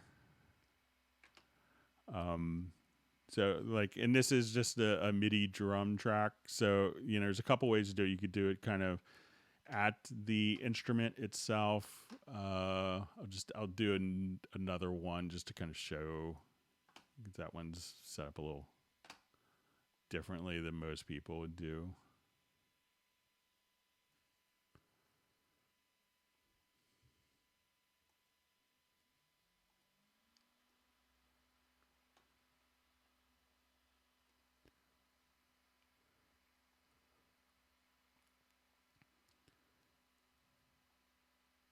And let me just, I'm just going to add a MIDI track as opposed to an instrument track as well, because that can make a difference.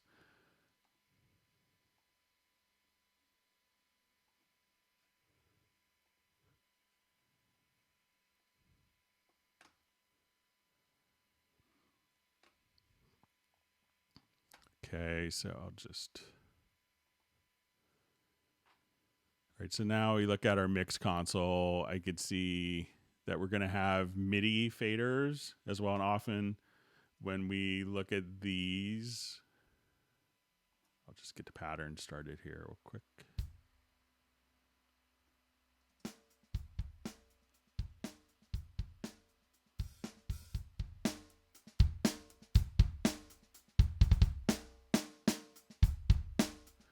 Okay, so, we have a MIDI fader, and this is MIDI CC7. So if I come here, you may be able to adjust that, but you still have, so this is your MIDI volume, and then you could have the master output of your VST instrument as well.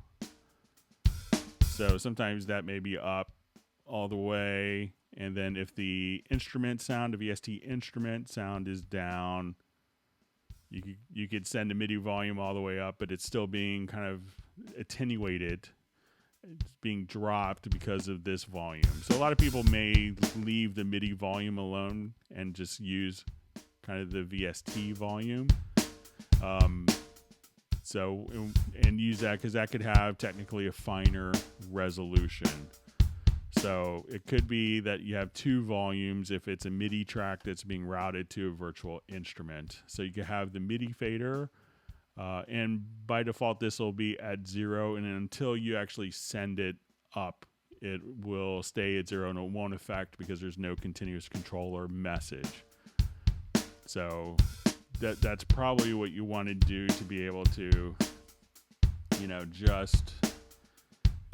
so if it's kind of here and you're like, why isn't, like my drums sound really weak, it's because there could be two separate volumes. So I would probably err on the side of using the instrument volumes, because this way, if we wanted to take and bus different outputs,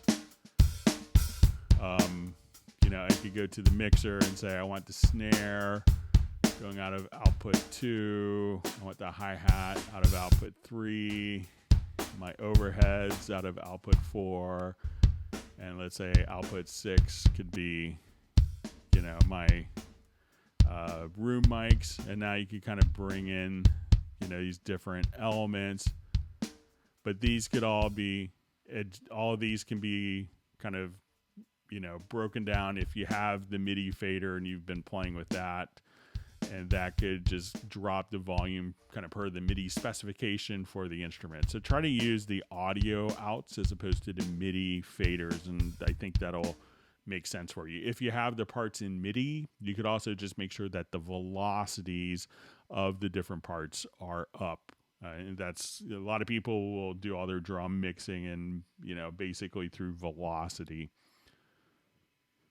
So hopefully that makes sense. All right, good to see you, Vinny from Orlando in a hangout. All right. Just seeing a nice comment. So many cool features you discover. Render click track. Yeah, that's a good one. I think that came in 9.5. Remember we did kind of a preview party in Los Angeles, and we just had a guy that had to print out 68 click tracks for different musicians for a TV scoring session. So, okay. All right, good to see Ambient Dave on a hangout. It's probably been on for an hour. He has an early start tomorrow, so he'll maybe be able to catch up afterwards in the playback. Okay, just going through. Hi, Greg. Is there any way to create a macro project logical editor preset that moves selected tracks up to the top of the session and vice versa?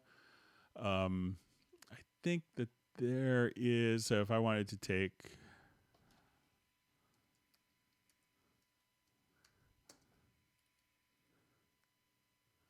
Let me just add a number of audio tracks here. I'm just going to set a quick preference here to make it a little prettier on my end.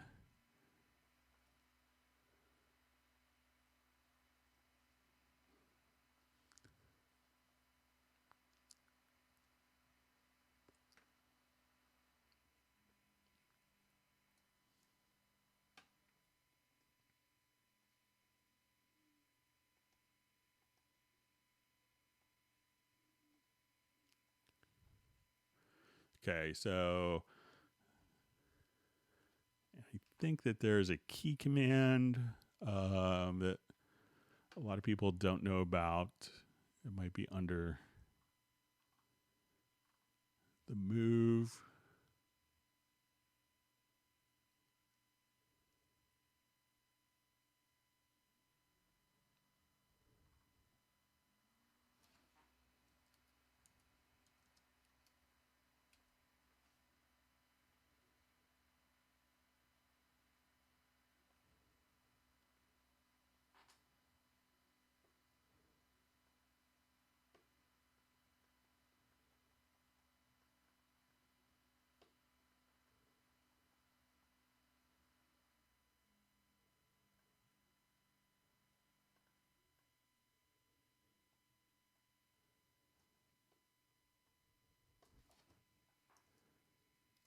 I answered this in another Hangout. Let me see, I may have it in a macro that I did for a previous Hangout. Let me see if I could find it.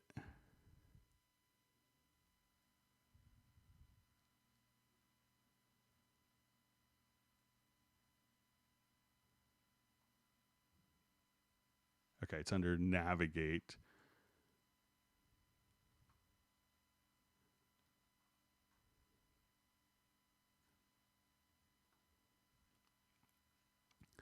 So I think that there's a navigate top.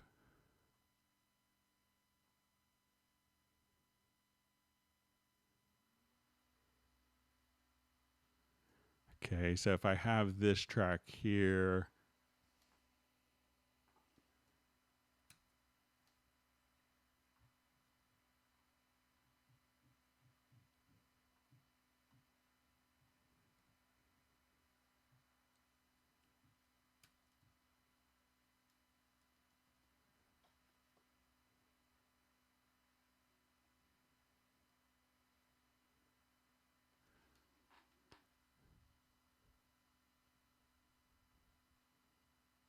so let me just check the key command one more time, but I think you could.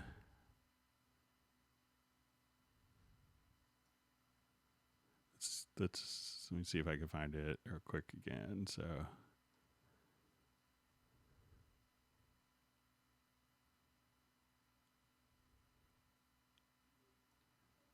I think that goes to the top or bottom. Let me see if I can figure out a quick project logical editor preset if it's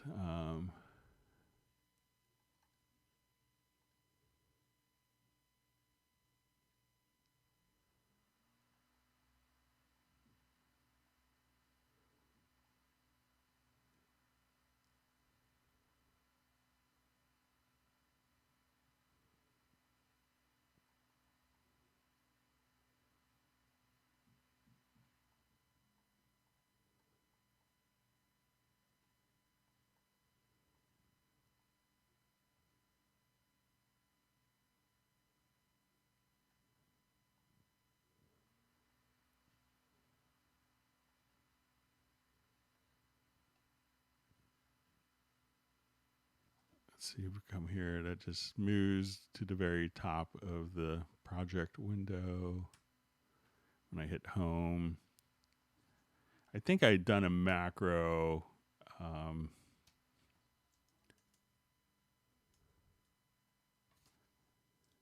don't think there's a modifier to do that. So let me just see if I do multiple. So I may have to play around with that. I thought I did it kind of as part of a macro where someone could take the existing part and move it and move the track to the very bottom. Let me just see what happens if I do run that macro.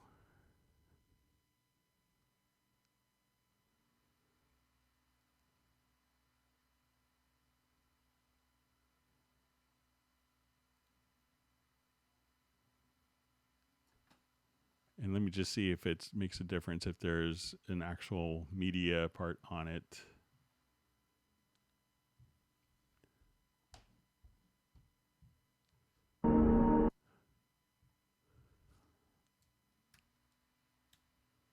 Yeah, I'm not finding a way, but if you want to email me at clubcubase at steinberg.de, I'd be happy to kind of play with it a little more over the weekend.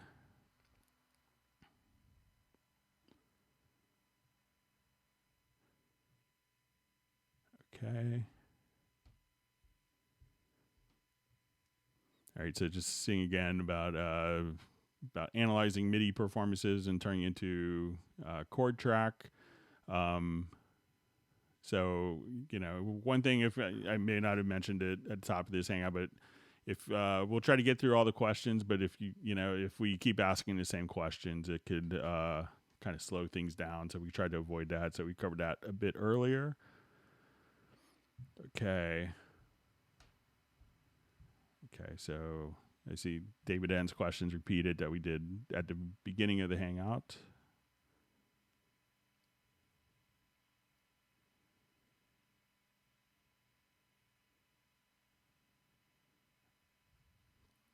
Okay, see a question. Hello, Greg. I have a recorded guitar solo audio track. There are two notes that didn't quite bend to full pitch enough. What would be the best way to get bending notes to end at correct pitch? So with a guitar solo, I would just do very audio on it. So I think I have a solo in this.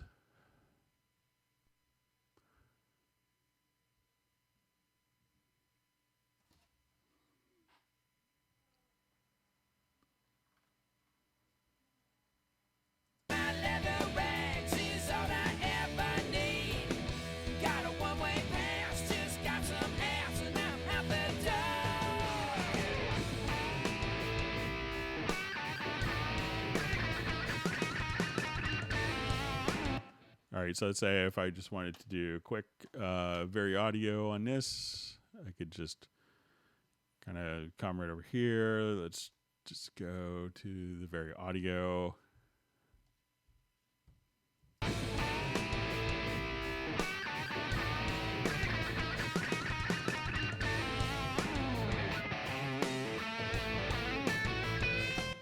So let's say maybe on this pitch here.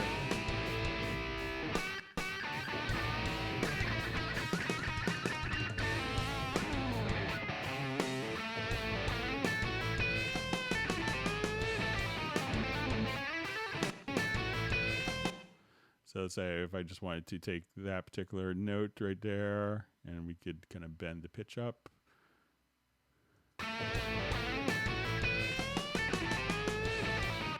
So, and we can make that a little more extreme probably.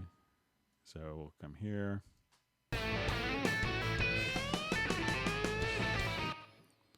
So just kind of grab the edge of the guitar solo, and then you could kind of just bring that up in very audio.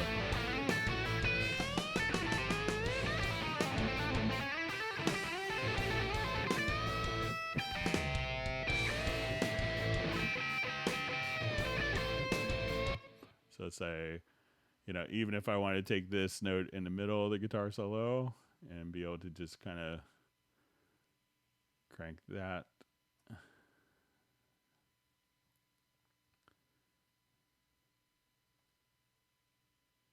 At this point, you could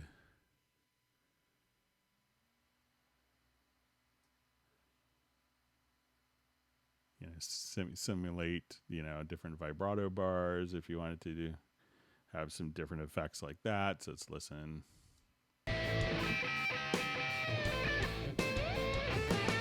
the road. So the very audio is a great tool for doing that and rewriting guitar solos if you want. Okay, let's keep going on. Thanks for all the great questions. If you've learned a new trick, feel free to hit the like button and subscribe to the channel.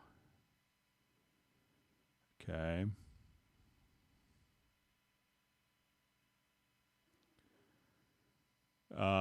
So it says, hello, hola, Greg. Can we switch the output from stereo to mono? This would be helpful for testing. You kind of, if you have a stereo track, you can it kind of stays as stereo, and mono tracks can stay as mono, but what a lot of people do, if you have just let's say if I want to take the bass here,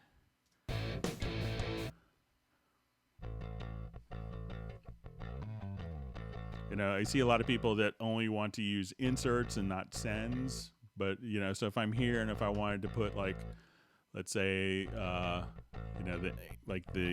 VST bass amp on this, and I want to maintain the same channel width, I could just, again, come here to distortion, let's go to VST bass amp. So say I want kind of a little classic Ampeg grid, and if I wanted to have a stereo effect, I just go to Ascend here, and I just say, let's add an effect. So let's say I want to put like chorusing on.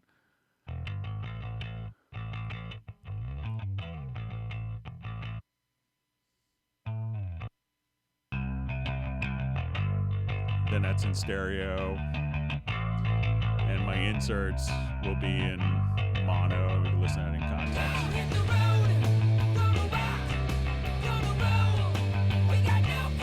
So, you could kind of, if it's a stereo track or mono track, you could, easily kind of deal with both types of processors, which kind of makes a little more sense. I know it's different than other programs, but it's really, very, it's pretty straightforward to do. So.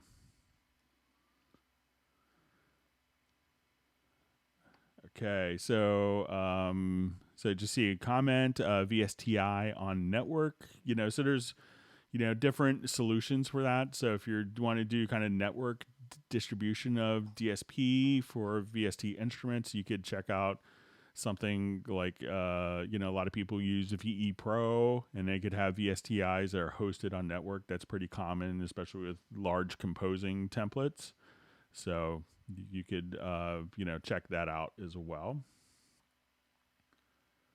So that's definitely possible.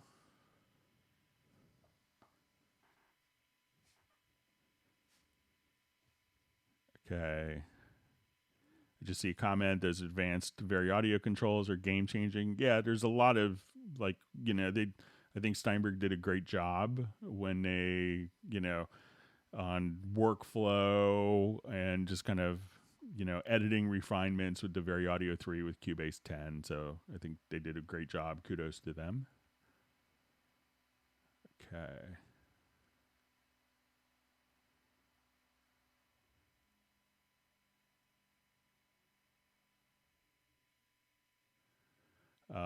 Hey, Greg, love your hangout. Here's one. How do you recover the top control bar's gear button when you've added something that forces it off the screen?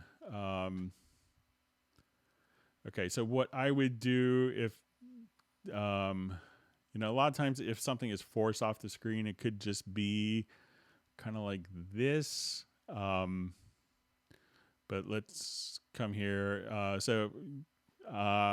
I would, so if you have like your settings cogwheel, and I think this is kind of what you're talking about, you could do a setup and you could save configurations. So I would maybe do a preset, and once you're here, so if you wanted to save configurations, you could do that.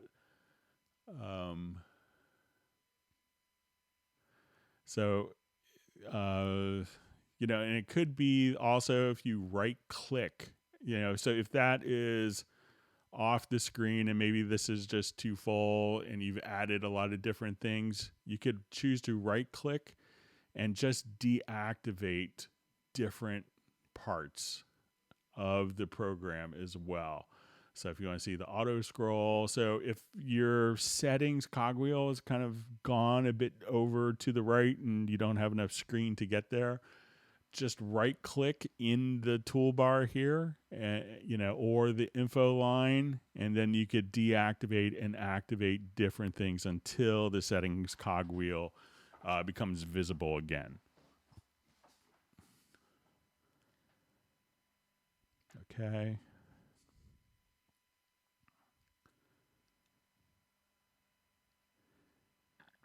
Okay, let's just go through. All right, so lots of great commentary.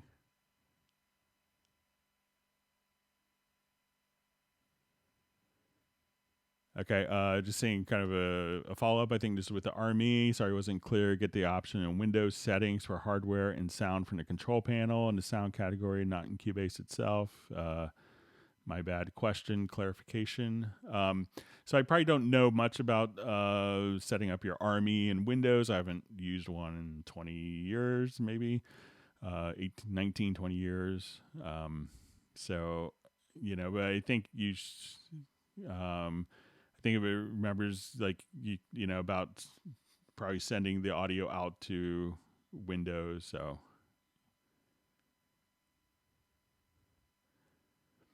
okay, so let's move on. Hi Greg, what is the standard operating procedure SOP? I'm assuming that's what it's an acronym for. To map an 80s guitar with MIDI controller pedal and get it to send MIDI signal to Cubase 10.5.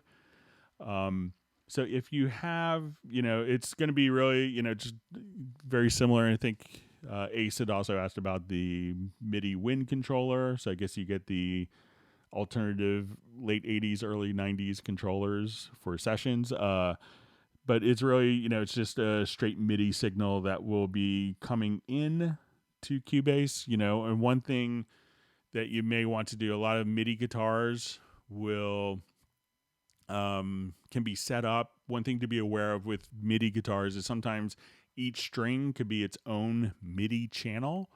And what you want to do in that case is if you have a MIDI track for that,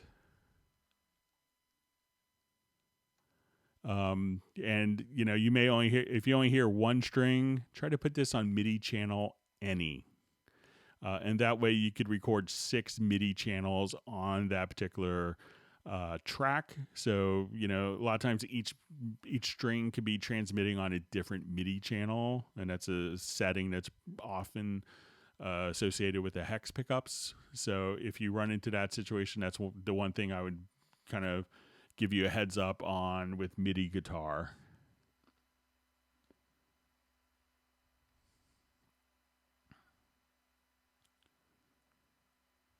Okay.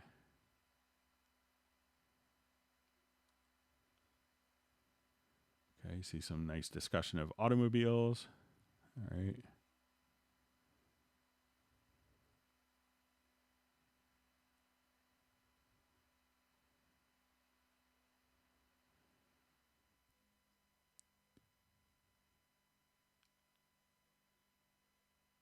Okay, just kind of going through comments.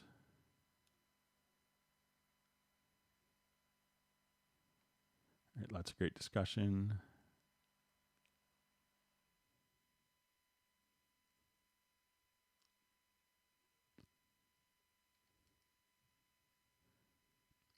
All right, so we have Alexander checking in from Connecticut.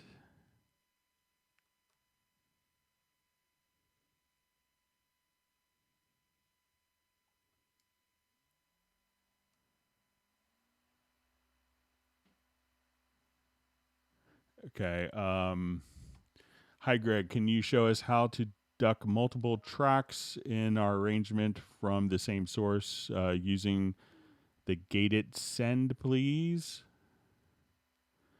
So thank you very much. Okay, so I may have a project that is kind of set up for this. Let me take a look.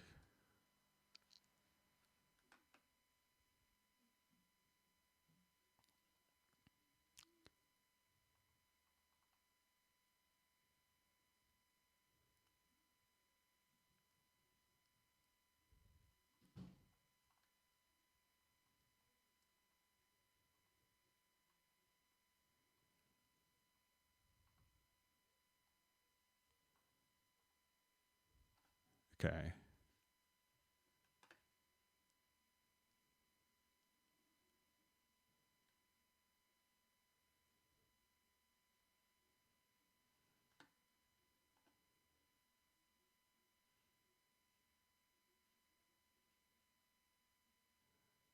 All right, let me see if this is the one.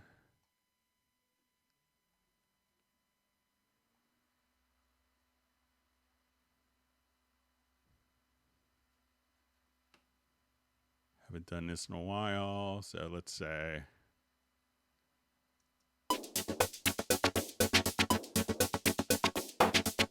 Okay, so what I have here in this setup is I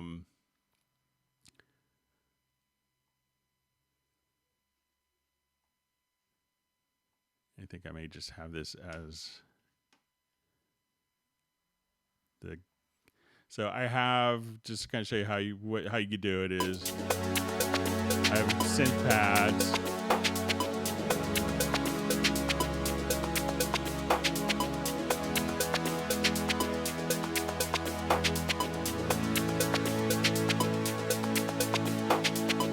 And what I did is on the pad track, I just activated the side chain. And then I took this track, and then I took this track here, and in the send, we can see that we could take, and we could do this for multiple tracks. We could feed the side chain in. So I'm going to take the rhythmic part of this track here and have that kind of open up the noise gate on this track. So if we want to just kind of look at it, we can see. So even though that's playing just the pad, it's actually just, and you can play.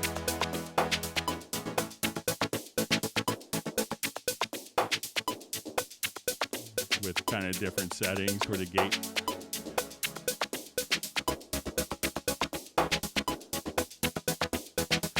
So this way the noise gate is just opening and closing based on the rhythmic activity of the drum part.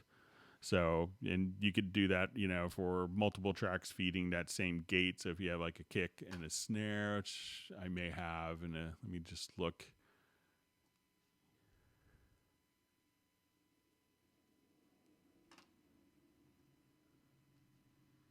This might be slightly different. So here I have a kick as well. So let's say I'll drag these down to make my MIDI part.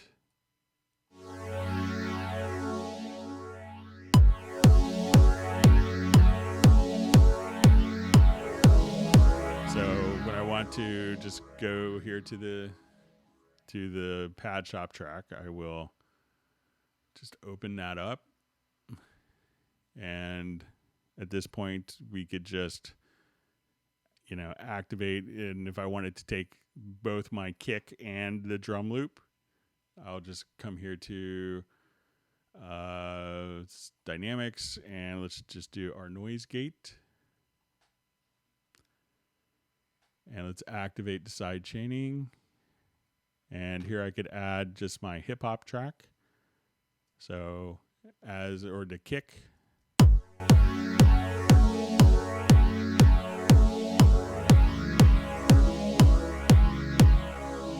And let me just make sure that's turned on. So now as we do this.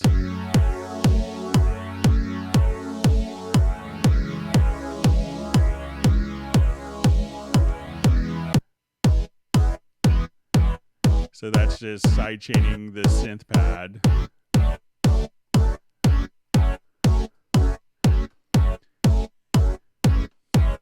And then if I wanted to add another source, such as the drum loop, I could add that in as well.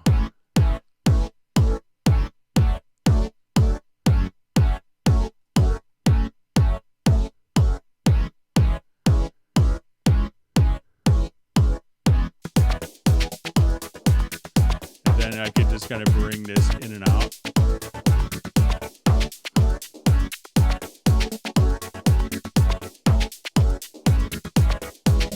You could automate that.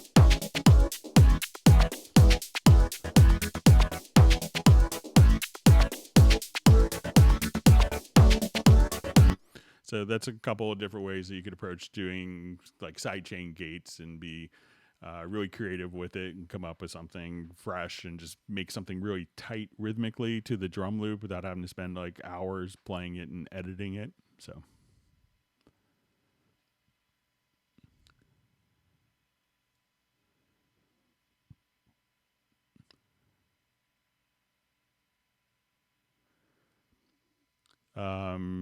All right, so see question from Terry. Hi, thanks again for this great source of inspiration. Is there a way to open the mix console in 2 and 3 with a key command or macro? So it's a user-definable key command. I don't think one is set by default. So if you just go to, I think it would be under devices or maybe under studio,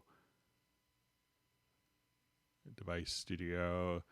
So all you really had to do, so, by default, we have F3 for the mix console. Just come to mix console 2, mix console 3, and you can define your own key commands for those. And then, so you could easily get that set up.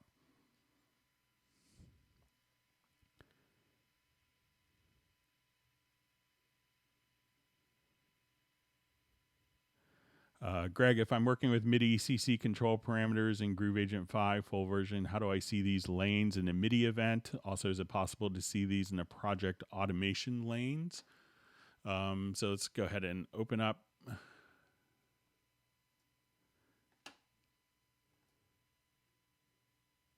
I think you indicate full version.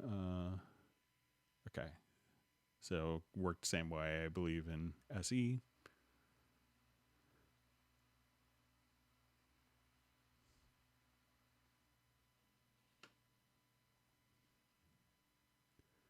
Okay, so let's say if I'm here and let's say if I've recorded different MIDI CCs with the track.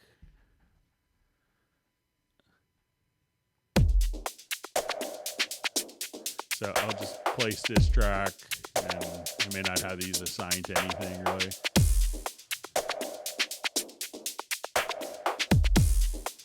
So I'll just go ahead and record some MIDI CCs from a controller here. Okay, so I recorded some CCs. So if I wanted to see those CCs show up as lanes in the MIDI editor, so I'll take a full screen here just for a second. But if you go to the lower left-hand corner, you could say show used controllers.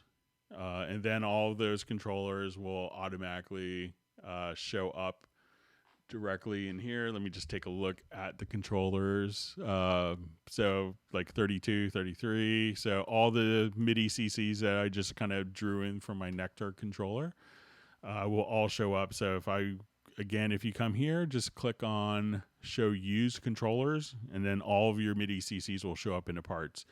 If you wanted to take those and treat them as automation, you go to your MIDI menu here and go to CC automation setup. And what you could do is I want to take all these to different automation tracks. So you could say the record destination. So I think we started like at 32, 33. So let's say I want these to go to automation tracks, and you could pick different tracks to different CCs to go to automation if you're so inclined. And now we could just kind of pop over here and you could select your different automation, your MIDI CCs that will just kind of play back. So let's make sure that we have this in read. So, and at this point you could just have those and treat them as different, treat your MIDI CCs as automation if you wanted to. So within the MIDI part itself, just kind of come over here and just click on show used controllers. All right, let me just get this set to where I was so I don't mess myself up later and next week's hangout. Say, why is that not working? All right. Okay, so let's move on. Thanks again for all the great questions. Okay, so I think we had this question before.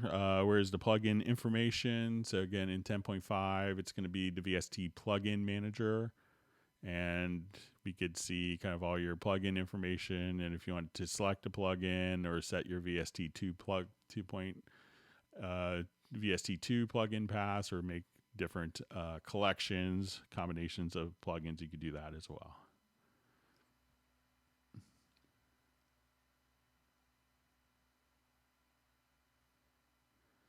See a nice comment from Pinder. Thanks, Greg. I love your fly in the wall examples with other clients for my questions.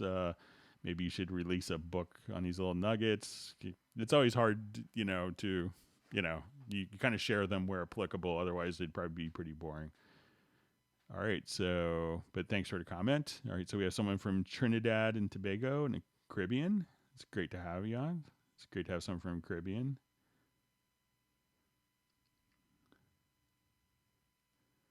Okay.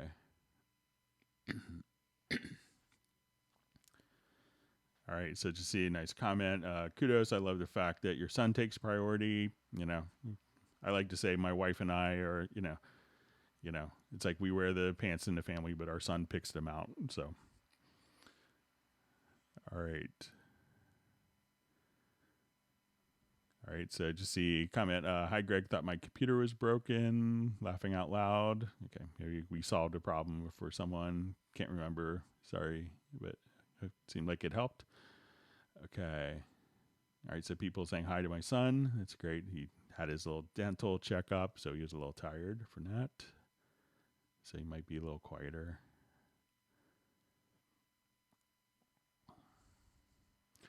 Hi, Greg. Is it possible to install Cubase Pro on a drive other than the OS Win 10 drive completely? Nothing going on the OS drive at all? I think there's going to be some components that will go on the drive, just drivers and stuff like that that need to kind of, work in conjunction with the operating system, and components that need to take drivers. But I know people that have installed it, on other systems, especially moving all the content to other systems.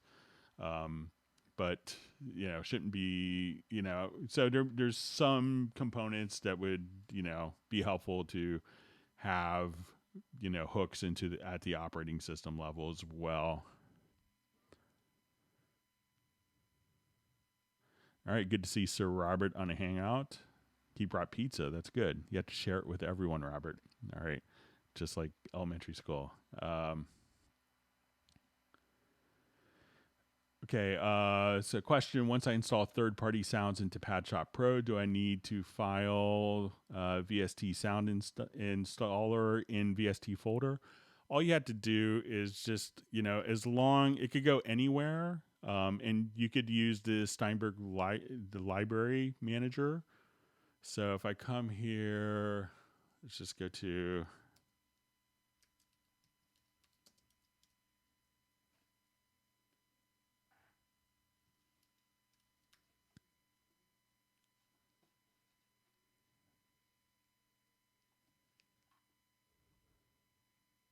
there's a little utility that comes with Cubase, and this will allow you to, if you have sounds everywhere, you can move them to a common location. But once they're kind of registered here, and if you have the VST sound file, you could right click on the file itself and say launch the Steinberg library manager, and then it will make the association between the two. And you could have all your sounds kind of copied over to a particular, common folder if you wanted to. But, but once you have that link set up, you could delete the installer if you want to. But a lot of times the sounds are really just kind of like a VST sound folder, VST sound file. Okay.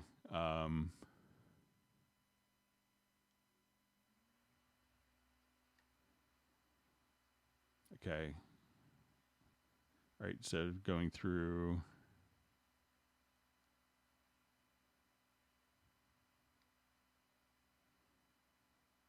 Okay, just going through more comments. I see Jazz Dude helping people out. It's always appreciated.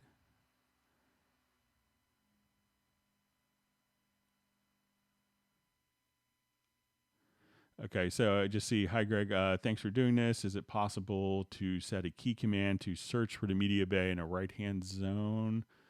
I want to say, let me just try one.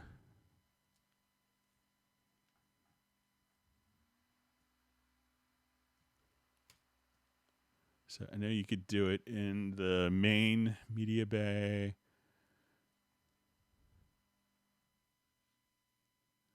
Let's see if we could find a key command for that.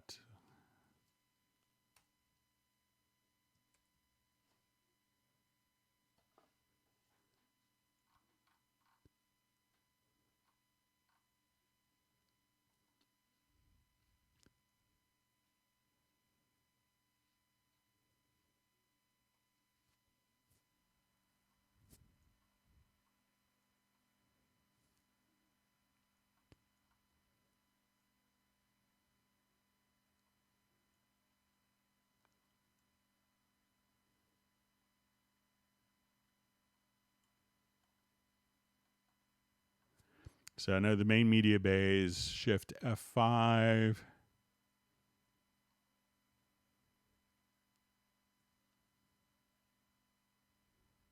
But it looks like it doesn't work for the one over here. Let me just see if there's maybe once this is active, if it's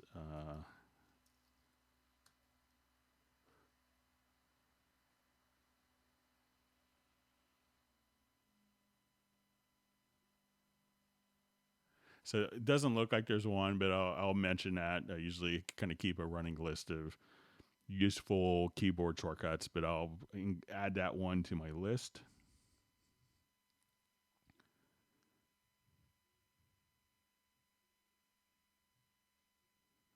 Okay, so let's move onward. Let's see. I think my timeline jumped way ahead on my chat, so let me just sneak back.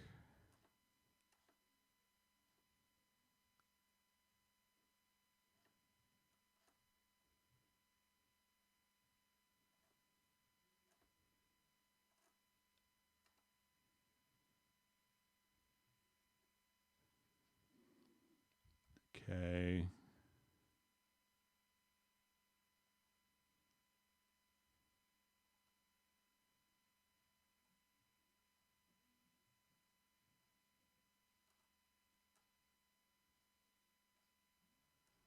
Okay, just finding my chat field.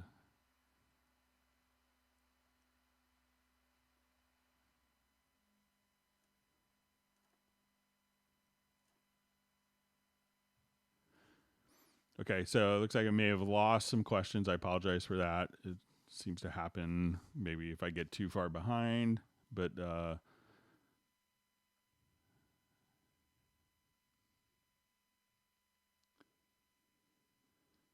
okay, so I see questions. I apologize for missing some questions maybe in the middle. So I see question.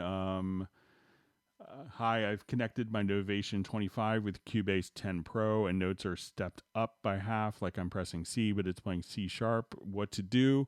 So it's probably a setting in your Novation 25 of a transpose. So that's going to be the problem. If you can't find it in the Novation controller, it's probably going to be just under transpose. I have one in a closet. I could probably, but you could just look for the transpose function. But if you can't find that, what you could do is come right over here and go to your MIDI modifiers. And if you don't see your MIDI modifiers, just right click and activate your MIDI modifiers. And then you could just transpose, just set it to -1. But it's probably best to correct it in the Novation MIDI controller. And it's a pretty typical thing. Like you may have an octave up and down button or a semitone, like a transpose hardware button as well. It could be in the software setups. I know it's, sometimes not easy to find, but it's going to be in your MIDI controller.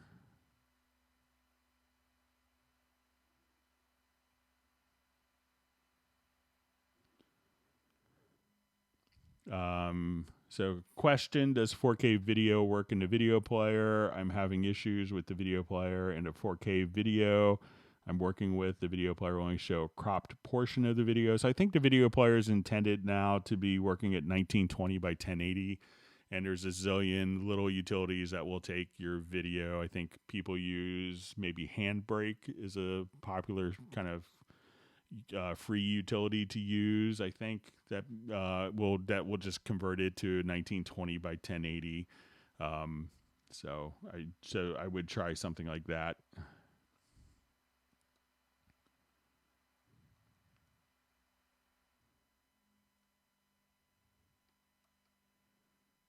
Okay.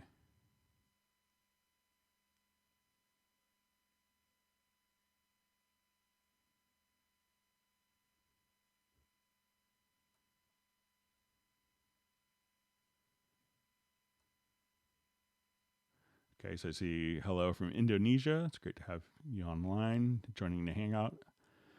So I see, hey Greg, tried to download Cubase 10.5, but they told me to contact my financial institution. The download was halted and no purchase was made, more than enough money in my account, etc. Know what's up. Sometimes we've seen this, and I'm based in the US, and I think when a credit card transaction goes through, and we use a fulfillment company for that, and they just recently were acquired by another company, so I forgot their name, but it used to be AskNet. That the billing address shows from Germany, so sometimes we've had U.S. customers, and we had it with Disney, interestingly enough, where they're trying to buy a bunch of copies of Cubase, and they weren't, and I think it was a bunch of copies of Ondo at the time. And they were kind of denied, or like, oh, Disney's credit card got denied on the Steinberg shop, and so they just had to kind of call the bank and say,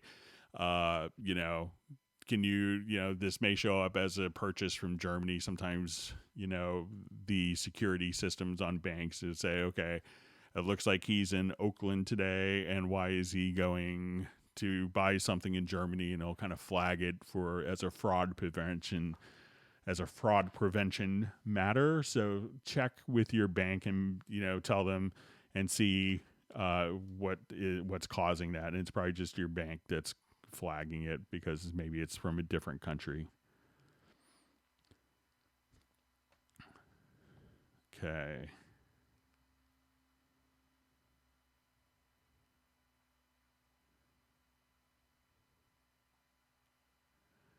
Okay, so I see, hi Greg, and hi all from MassP. Little question, is there a key command able to toggle the control room from the main screen of the project window to the upper divided part, etc.?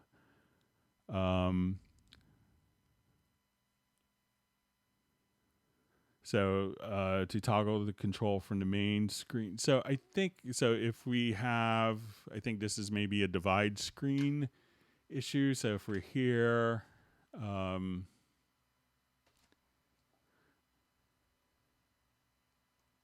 so you might just have to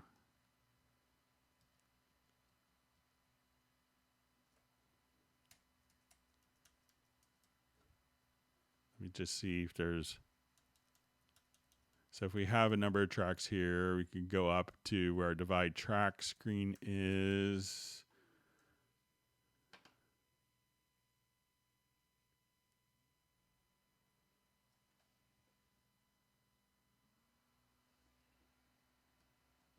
And let me just see if there's a key command for that. I always just click myself instead of using a key command.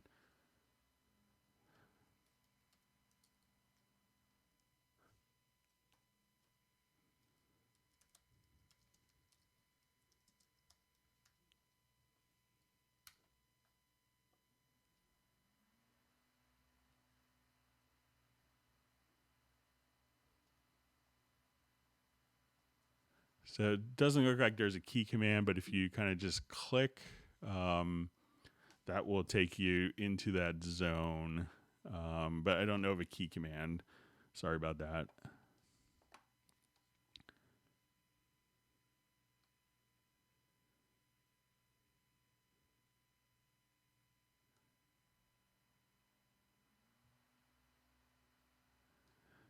Okay, so why can't the visibility open up, expand more to the right to be able to read better our tracks? Is that something that'll be worked on in future versions? So it seems like you could, extend over to the right. But I can see like the visibility here where you maybe, okay, I guess it's probably this visibility tab where you'd like that. So I'll see if it's possible to maybe extend it like this. I can see where that makes sense for maybe some of the track names there. So I'll mention that.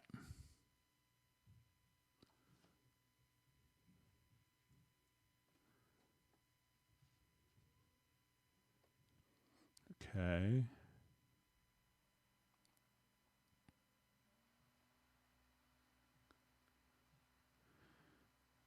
So it says, "Hi Greg, I'm using my iPad IC Pro via SKI. It works fine, but the tempo on the iPad is never the same in Cubase. How do I correct this? I don't have my iPad handy. I haven't noticed a problem, but check to see if if it makes a difference if you have the tempo track enabled or disabled, and see if that makes a difference. But if you want to email me, I could check it out for the next Hangout to see if I had the same thing happen on my end.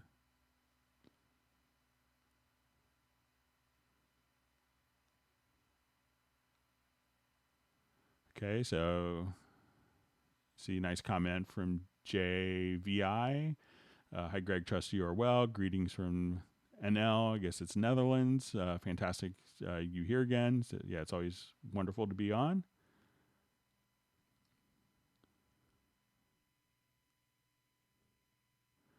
Okay, so another nice comment. Hi, Greg. We owe you a lot. All these hours you spend in learning us Cubase. Yeah, it's a pleasure. Just want to make sure everyone's kind of getting the most out of it, trying to be helpful to people. All right, and followed by lots of claps. Thanks for that makes me feel good. All warm and fuzzy. Thanks. Glad it's helpful. I would hate to waste my time and your time. So.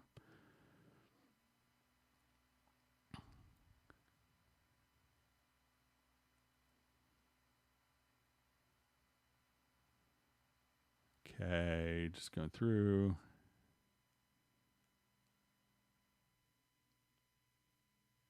Okay, so see question from Hijack Sonar. There's an offer going on with the purchase of Artist. Get Pro for free. If I upgrade to Artist and get the Pro version, I just want to clarify my query before making purchase. So if you were to buy a new copy of Cubase Artist, you'd get the Pro version free. If you update it, there's a discount in your update from like an AI or Elements to Cubase Artist, and that's discounted to get you up there. But that will not turn into a Cubase Pro version because you're getting the discount on the upgrade. But just like there's a discount on the upgrade to Artist, there's a discount of 40% discount on the upgrade from like AE or LE, AI, Elements, Artist to Pro. So just helping out my friend Kevin Walker is a great bass player. He's played with Prince and Justin Timberlake, and he took advantage of the offer yesterday after I was helping him out with stuff. So he's like, "Wow, such a great deal." So okay, so if you did the discounted upgrade to Artist, it's not gonna turn into Pro.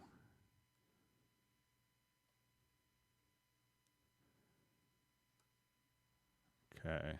I think I missed the beginning of the discussion of typing in different fields for app data between Terry and Jazz Dude. So, okay.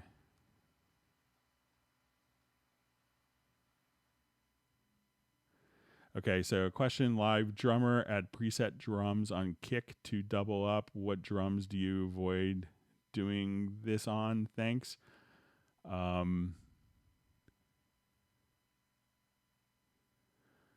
So I see live drummer, add preset drums on kick to double up. What drums do you avoid doing this on? Thanks. I generally, and we'll show this for the benefit of people who haven't seen this before, how we could kind of do drum replacement quite easily in Cubase. I generally kind of do kick and snare, and it could depend on the part. Like if you're having something that's all tom based, I may kind of redo that. So if you haven't seen this, let's say if I have just a instance of Groove Agent here with just like an acoustic kit as a beat agent kit here. So what I'm going to do is I'll take this project and I will go into my hit points, turn it on, and I'll adjust the threshold here just a bit. And then I'll say create MIDI notes. And I'm just going to put this as to C1. And I'm going to put on the first selected track. And now it's made a MIDI track here. And I could actually just mute the audio kick drum. And now it's just playing back the MIDI note that we triggered. So if I want to do kind of the same for snare.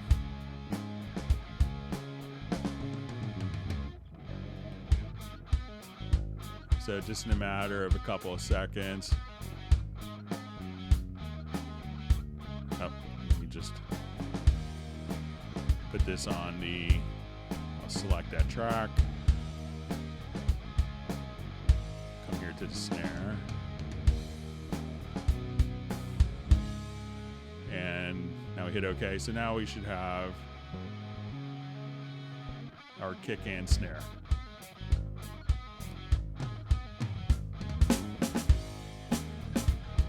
So yeah, like a lot of times I may just do kick and snare, and a lot of times I do this just to tune the drums.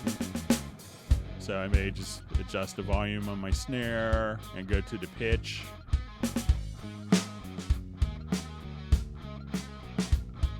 And then you could bring in the other elements as well.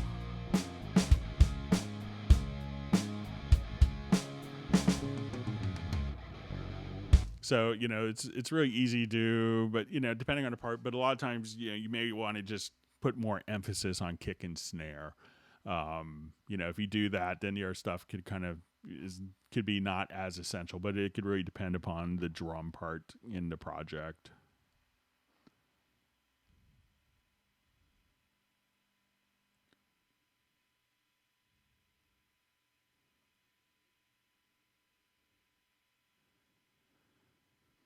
Okay, so just see, certainly a dumb question. How do I quickly select all the tracks within a folder? It's not a dumb question at all. Let's see if there's a clever shortcut.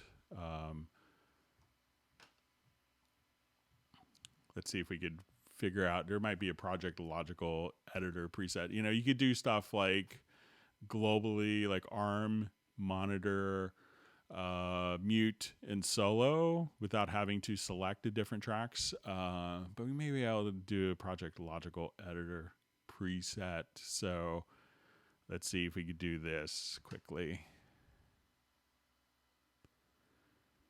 All right, so we'll say we're going to select container type is equal to folder track.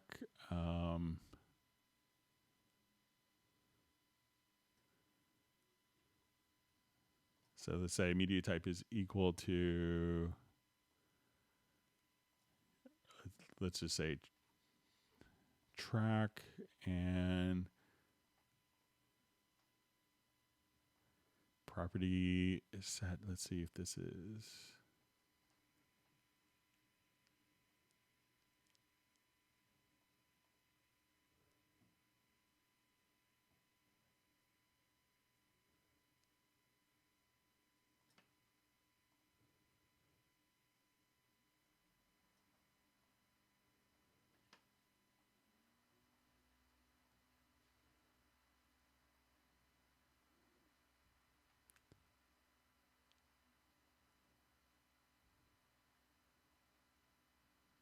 See if there's anything in here that.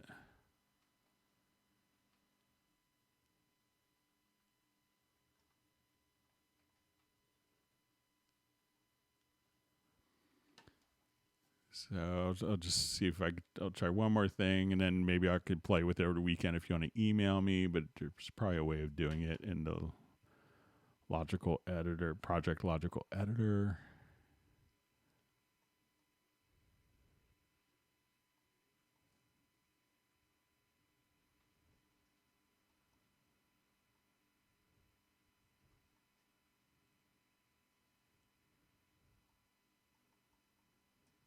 Yeah, if you want to email me at clubcubase at steinberg.de, I know a lot of times a lot of the functions you kind of do here and just selecting shift double click, shift and clicking at the top and bottom will select it all. But I don't, trying to think of a way. There's some other kind of more obtuse workarounds that that may kind of not get you there that I'm thinking of, like grouping tracks. But yeah, please feel free to email me and I'll play around with it. Okay.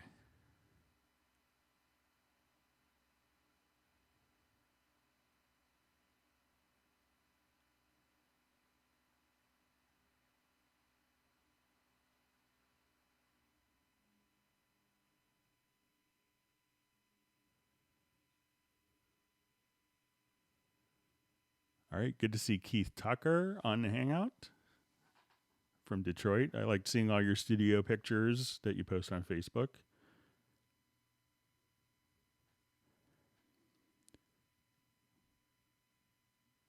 Famous for his Detroit techno stuff.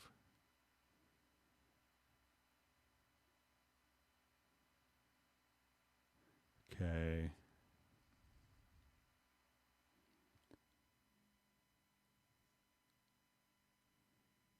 Okay, seeing discussion on monitors.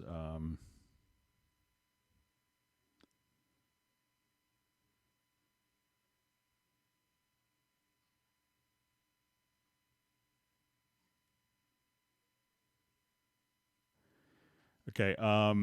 So I see just a question from James. Do you know any tricks on making new media show up in the list in Cubase? I bought and installed and activated a couple media kits from Steinberg, but they're not showing. So if they're not showing up here, I think what you want to do is if you go into the preferences, there's a Media Bay DB and another Media Bay 3 file, I think. And you want to just simply take those out of the preferences, and then all of your third party or all of your additional content packs should show up here. And if you want to email me, I could tell you the exact ones. But yeah, some reason, and I had it happen on my Mac, and I had emailed, and that's how I found out.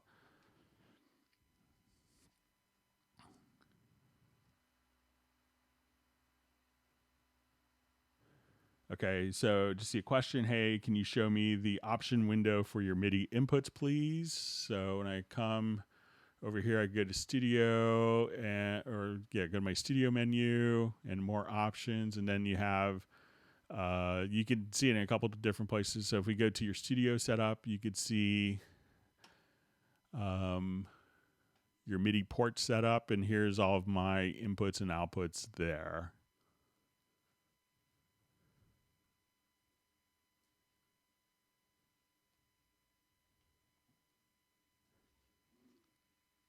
Okay.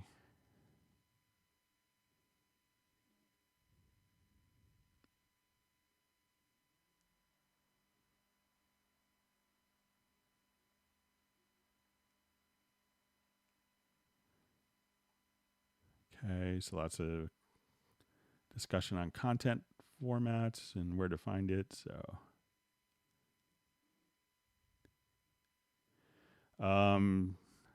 So I'm just saying, does Cubase have a MIDI body modifier? So I'm not sure. Maybe it's a joke, but I'm not sure what the MIDI body modifier is. If it's if it's a question, just feel free to ask it again, Gareth. We'll see if we can catch it.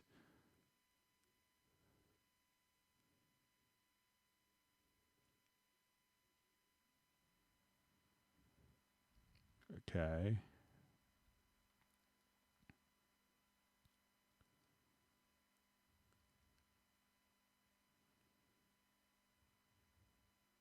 And once again, about selecting tracks in the folder, just, easy way to do it is select the top one, hold down Shift, select the bottom one. They're all selected. You could also, if you want to do just quick keyboard shortcuts, I think you hold down Shift, select that one, and just hit the up arrow on your computer keyboard. You could do that as well.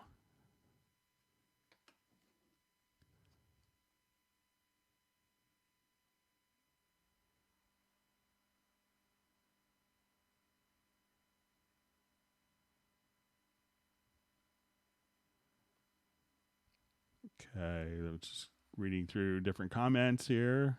Get some questions coming up. Thanks for all the wonderful questions. I know we had some questions that were sent in advance as well, so we'll get to those.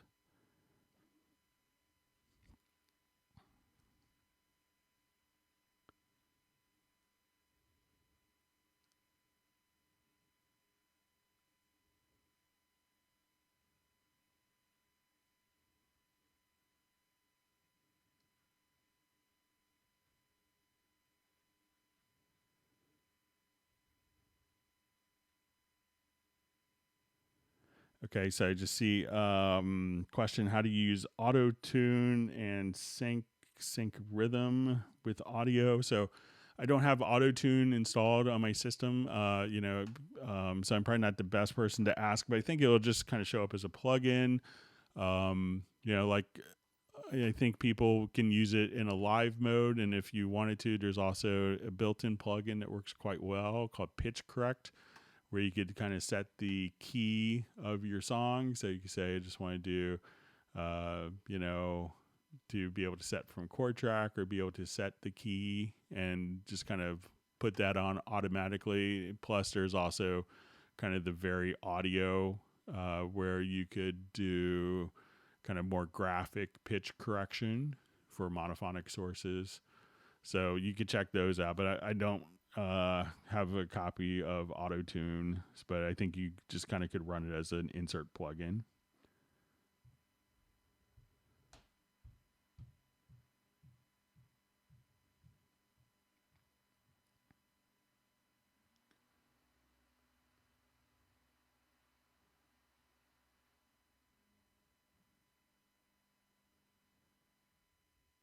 Okay, so you see it's Jay from New Haven, Connecticut. Greg, are there any headphone reference monitors that you recommend, which include an attached microphone?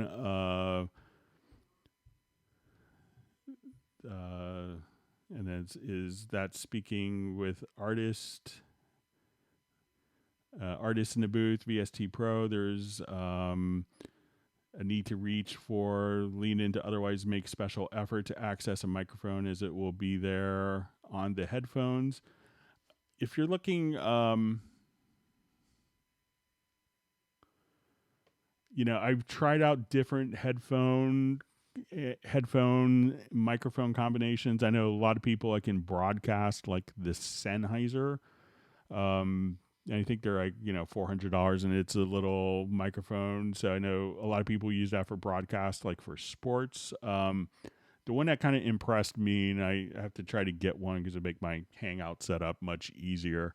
I think Audio Technica had one that was a really nice condenser mic that I tried at an NAB show, and it wasn't like the most ideal situation to audition kind of on a noisy trade show floor, but to me, the Audio Technica one, I think it was about $300 or $400, sounded really good as well. I thought I liked that better. When I tried the Sennheiser for doing like a Hangout, I didn't like the sound of it on my voice, but I was really kind of impressed with the Audio Technica one as just to use in a situation like that. So if I had to kind of do my setup, if someone sent $400 just out of the blue, I may just go buy one to use for my Hangouts. Be a lot easier than different mic arms and stuff. But a lot of them can be like the little headset mic. Something to be cognizant of is that a lot of them are omnidirectional, so it can pick up a lot of noise for recordings that sometimes aren't as ideal.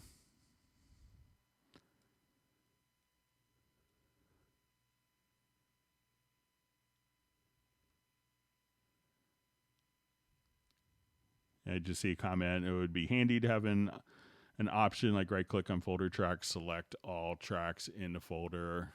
There's probably a way. I'll play around with it some more. If you want to email me at clubcubase@steinberg.de.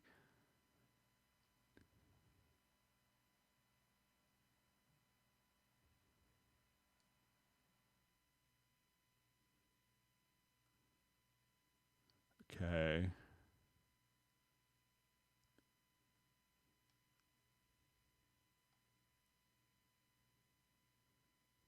And I think it's some more discussion on being able to find the kits.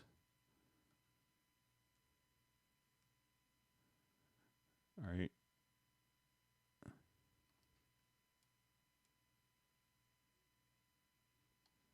Okay, so I see Agent K doing some moderation. Thank you. Appreciate it. Okay.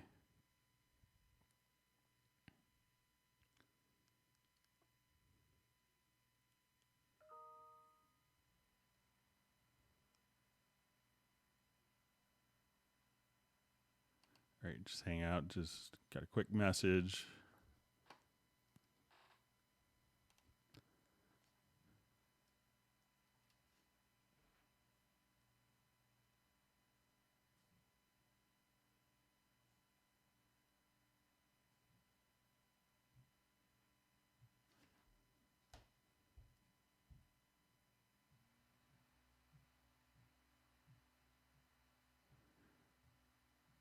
All right, so someone just emailed me kind of probably a solution for the folder tracks. Let me just see if I get it to.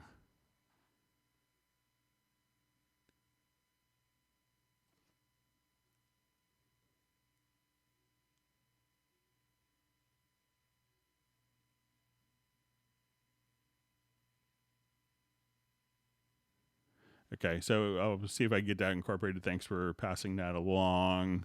I won't try it, and but we could include it for next Tuesday's hangout. Thanks for that. Just having a brain cramp. Okay.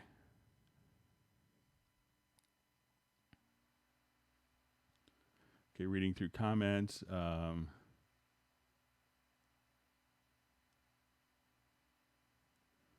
Okay, so I just see question is maybe misunderstood about the drum replacement. So sorry, my question on drums was building up the sound of a live drum kit using presets and trying to avoid muddiness. The one thing that could, if you're trying to avoid muddiness in your drums, just kind of make sure that, check all the phase relationships on the live drums. But you could definitely, it's pretty common. I'll show you just like on one track, on this track is a pretty good example where maybe it started off as MIDI drums and had live drums recorded. And then you kind of get to the point where it's like, hey, I kind of like the MIDI drums, and you kind of leave both of them in. So I'll just revert this quickly and give you an idea. You hear a real world example of it.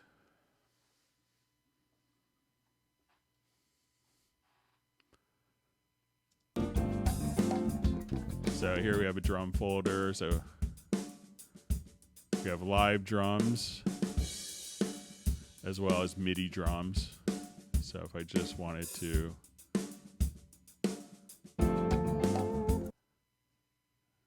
I think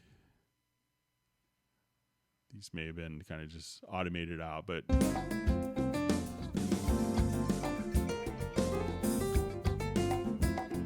and it's often just kind of they're used as guide tracks on various, for the drummer, just to get kind of an idea.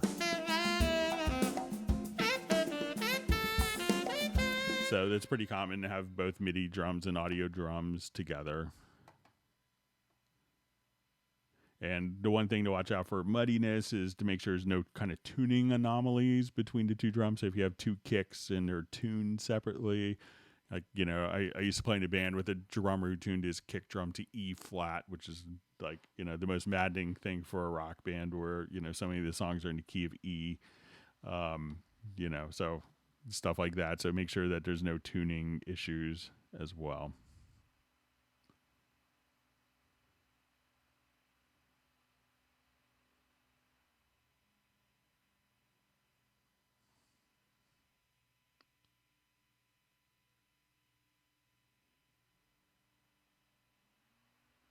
Okay, reading through different comments.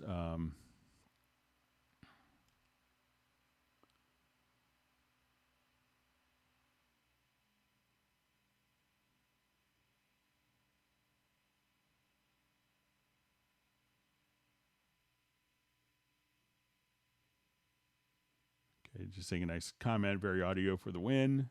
Might have been on guitar stuff.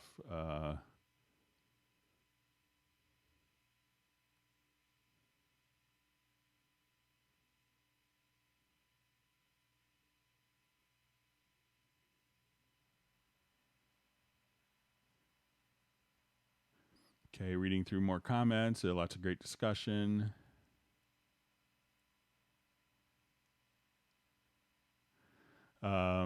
So I see, hi, please. Can one sing over a prepaid multi-track using Cubase? I have a Steinberg audio interface. Sorry, silly question.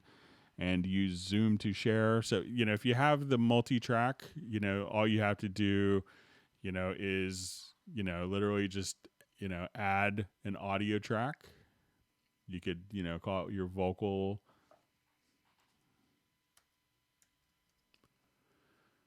And then at that point, set it for your input of your audio interface, and you could just record directly over top of the multi-track with no problems.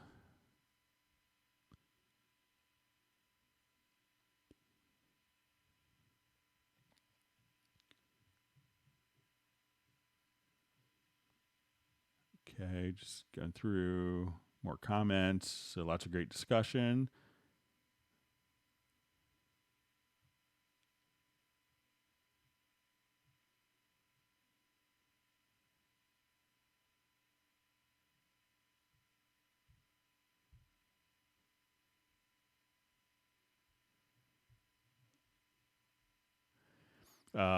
So a question from does Groove Agents decompose function so very differently from Backbone? And he talks of adding Backbone to the absolute packages. It is a really different algorithm because, while Groove Agent can separate based on, some different components, but Backbone is actually kind of resynthesizing those. So it's a bit more sophisticated.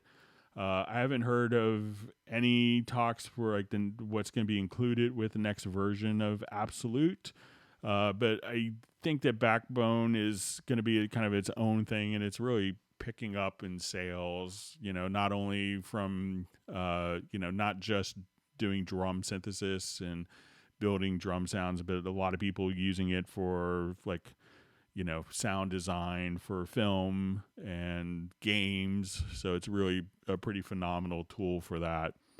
So I haven't heard of any plans for it of it being included, but so I think it'll probably be sold separately and be its own product.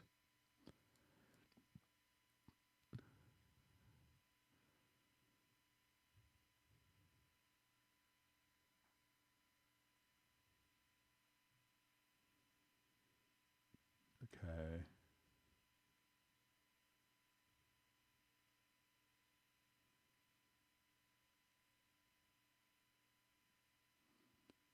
I'm going to take a look to see. I see some more discussion still on the media bay. Part's not showing up. Let me look at my other computer, and I think I can maybe find the files. Bear with me just a second.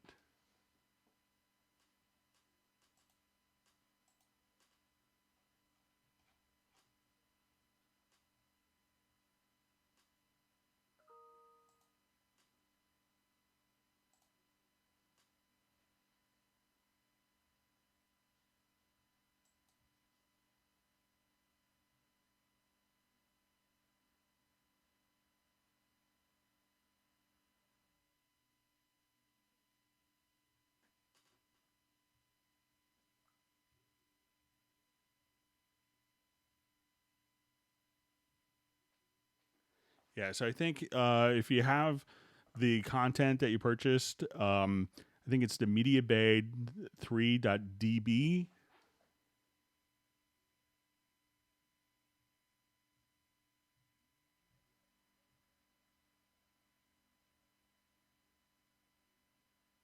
And maybe the media defaults. But if you throw away the preferences for your Media Bay, that I think that will automatically kind of get it reset for you, and you could see all of the content show up in like with the pretty icons here that are all kind of pre-done for you.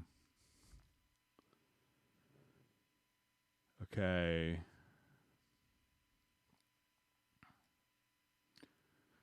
Okay, so it says, "Hi Greg, I use a Yamaha organ and had to use a Steinberg audio interface that came with Cubase. I want to be able to either play and stream on YouTube. Is this possible? Thanks so much."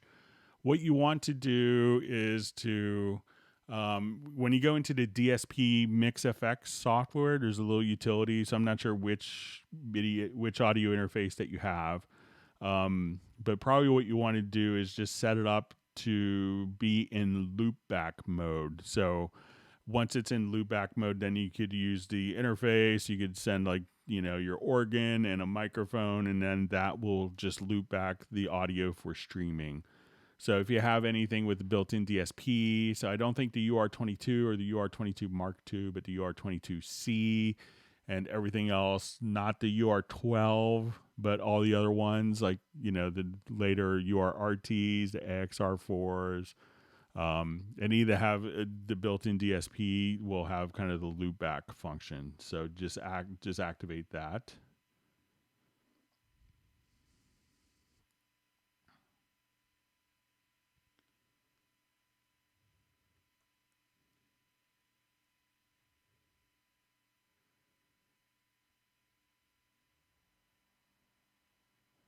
Okay, people waiting for my album to drop. I'm too boring, so.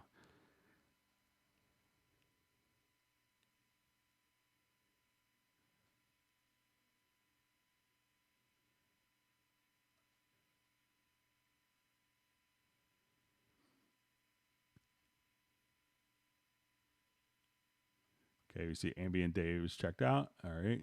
So I see Dom Cicchetti on. Good to see you, Dom.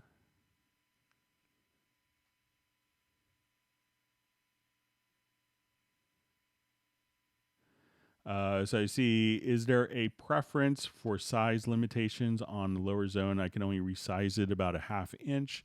It really depends upon your display resolution. So, and I'm not sure. I know you've sent me some screenshots in the past, Taylor, but it seemed like maybe you had kind of a smaller resolution. So I'm doing a resolution of 1920 by 1080 on my broadcast here. So you get quite a bit of play. But I think, I think you had like some of the stuff in the sampler track wasn't showing up because the screen resolution was small. So, if you have a bigger resolution, you may have more play with being able to resize.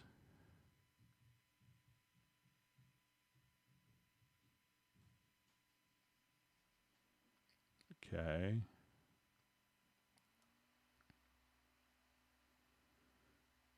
Okay, nice comment from Michael Teams. Thank you for the great work you're doing on the Hangouts, learning so much. Great, glad to hear it. All right, and now my timeline, my chat jumped way ahead. Okay. All right, so Martin's checking in from the Czech Republic, and people are getting pizza, and I'm jealous and feel like having pizza tonight for dinner. Oh well, the good old days. Okay, so hi Greg. Hi all. Little question. Is there a way command to be able to toggle the control room from control from the main? All right, so we already covered that.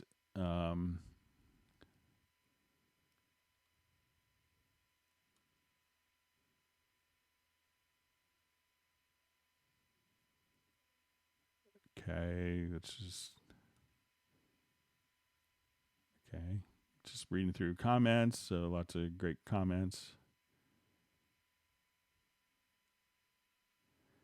I just see comment if Backbone goes on sale, I might buy it. Just always look for different promotions that Steinberg is doing. They're pretty good about that, having monthly promotions.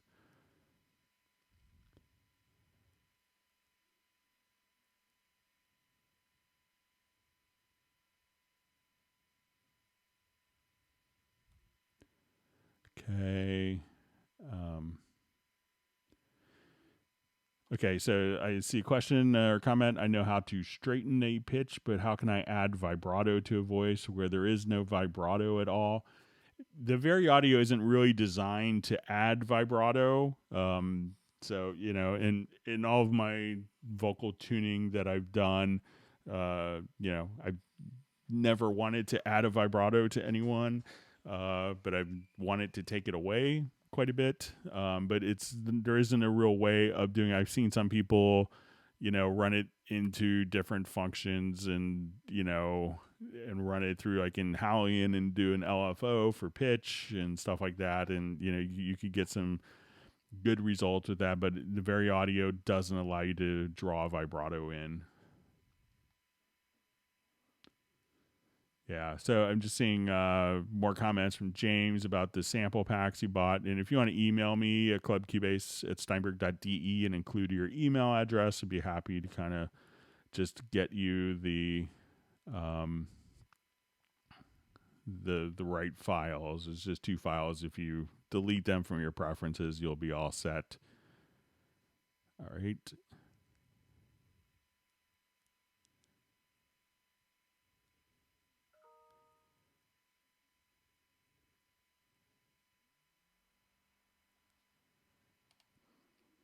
Okay, just going through. So I see from Keith Young, hello Greg, any ideas when Pandrum will be on promotion? I've been waiting for a long time. Pandrum isn't actually a Steinberg product, so it's one that we sell through our online shop, but it's not an actual Steinberg product. So generally with those, we don't have as much flexibility for promotions as we do with our own products, but it's a third-party company that does it, and I think they can sell it, and we sell it through our online shop as well, because it's makes sense for Hallian users.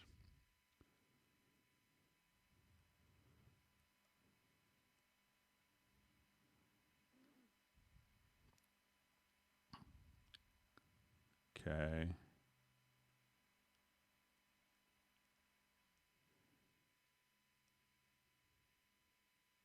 Okay, so I think and this may have been what was emailed. Let's see if we could just find it real quick here for the Project Logical Editor for selecting parts in a folder. So someone else may have spent a little more time on it. So let's see if I could replicate their great work.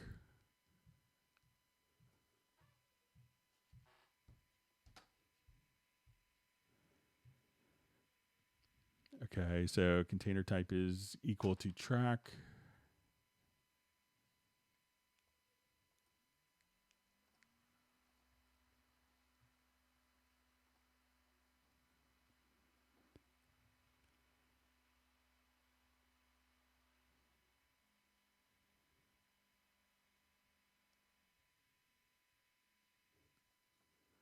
Okay, so let's see.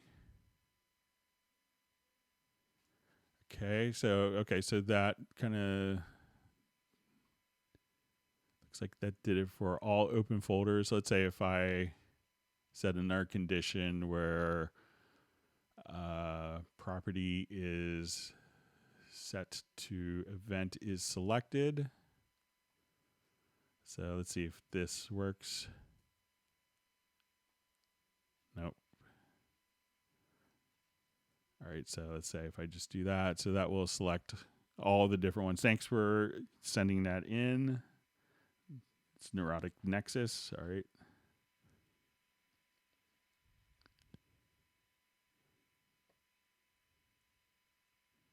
So I got the email. Thanks for sending that.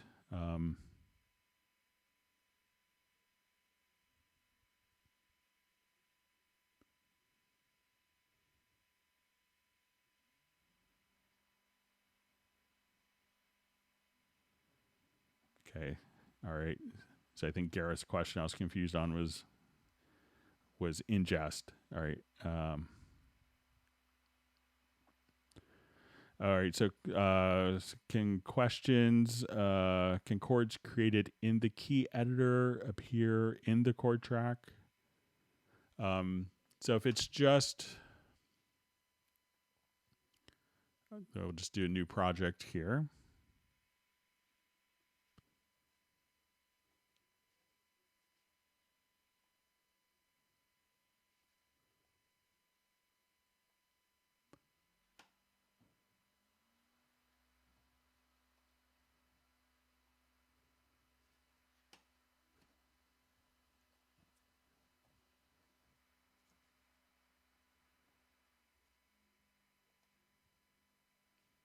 Okay, so I will.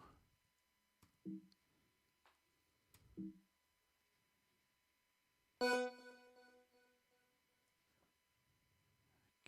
I'll just turn this down just a little bit. And let's say I'll just put in some quick chords. So make sure I'm understanding correctly.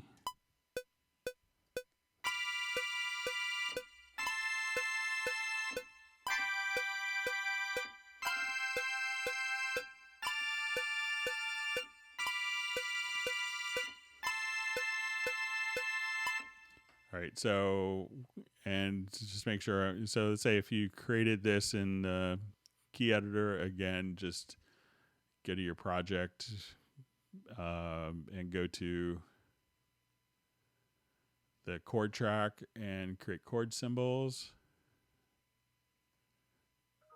And those should automatically just kind of show up for you just that easily. So, but maybe, I don't know if I'm maybe misunderstanding your question. So I just wanted to let me know.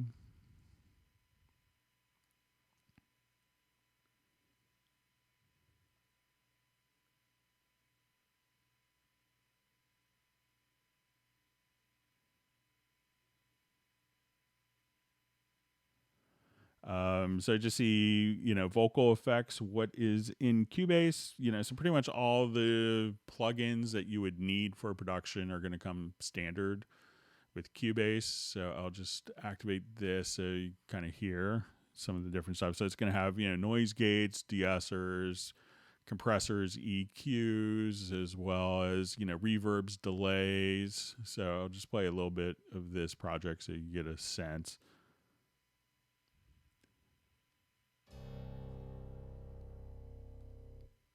All right, so we'll go ahead and just take a look what's going on our vocal track here.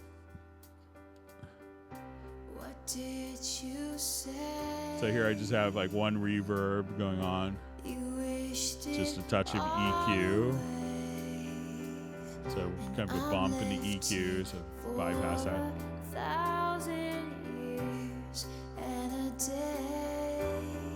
I also have a de-esser.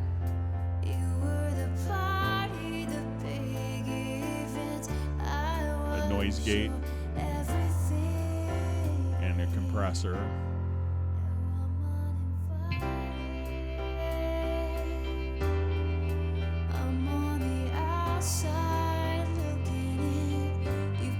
And that's kind of, pretty typical for like a vocal chain that I would use in a lot of scenarios. So, but pretty much, you have a whole suite of plugins that you could use for different things.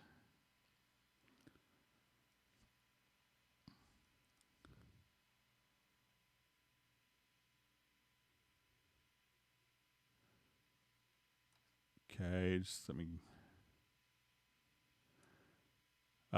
So question, why does my limiter fab filter L2 only work on post fader on this stereo out and my other limiters too? So sometimes some of the plugins can get classified as that as kind of their design by the VST plugin spec. So I know like in Wavelab, some of the plugins that are kind of deemed like for, final, so it could be how the plugin manufacturer designed the plugin for like, internal metadata information. So like if it's set up for a dithering kind of setup, but so I don't have any of the FabFilter stuff to kind of test, but I know some of the waves limiters would only show up in certain parts of WaveLab as well. All right, so seeing okay. So I think I've seen James got looks like he got the Media Bay files. Let me know if that works. Okay, so I see that worked. So that was it. Delete those files. They will rebuild next time. All right.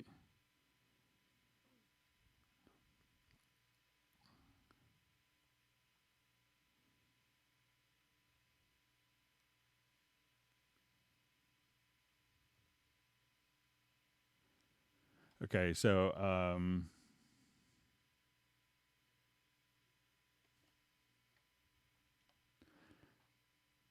right, so okay, so see that we helped Gareth out with the create chord symbols. And again, I do feel complete that we got Gareth on a new, hopefully a revelatory moment in the Hangout.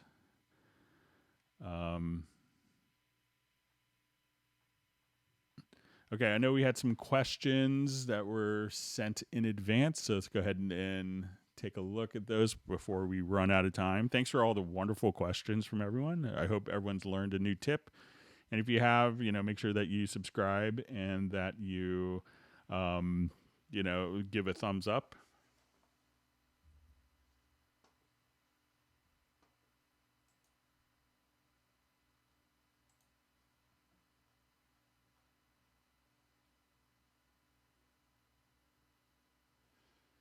Okay, so I think this is from Terry, who's on a Hangout. So I did try out my CC 121 with folder tracks, and I had it where it wasn't soloing folder tracks, probably like you did, and I'll pass that along.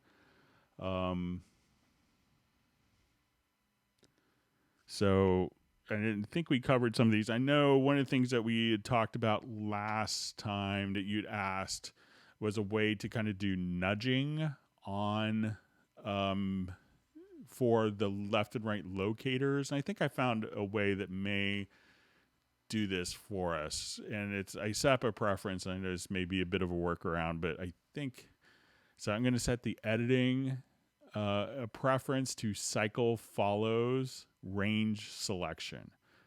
So if I wanted to do various, so if I have a range selected, and it could be on top of an event, that will automatically set the left and right locators. And then I could nudge using my arrows. So let's say if I just wanted to do this, let's say by whole notes, by bar.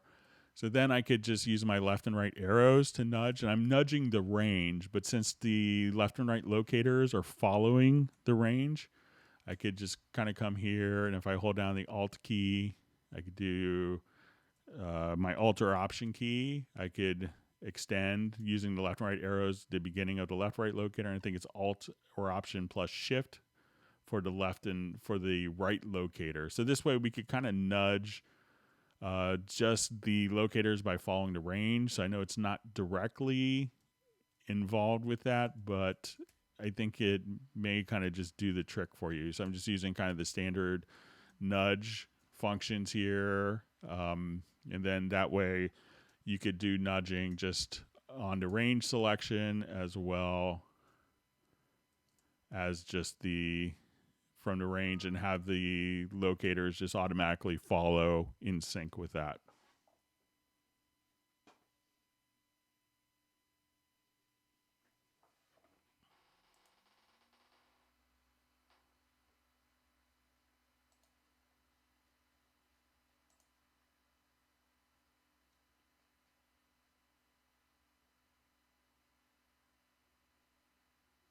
Okay, and I think we covered this in the last Hangout, but Terry may have gotten offline before we did, about a mixer template for only selected channels. So if I wanted to come here and select a number of different channels,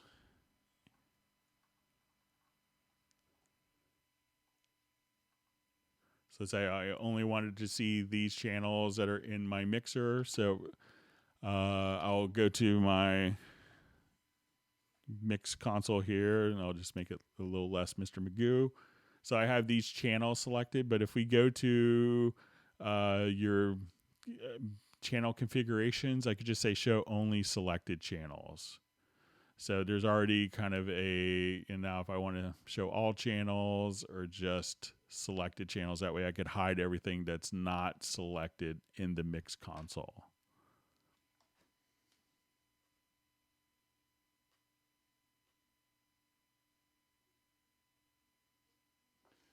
Okay, and then there was a feature request for create a preset where we can define default pre-gain values, audio VST, instrument, audio channels, group channels, etc. So I think if this works for you, see if this makes sense. And I think we may have showed it on the last one as well. But let's say I have an instrument track or just an audio track rather. And I come here, let's go to, I wanted to add gain. Let's say flip to phase. Let's have a high cut.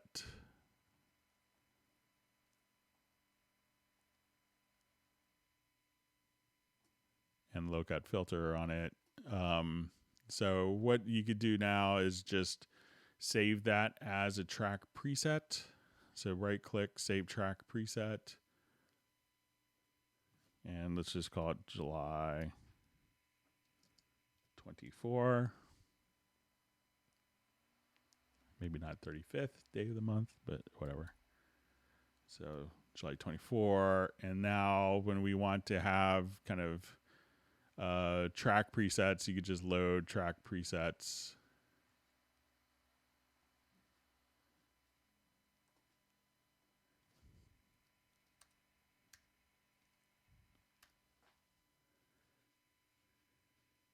Or rather, we could just add track using track preset.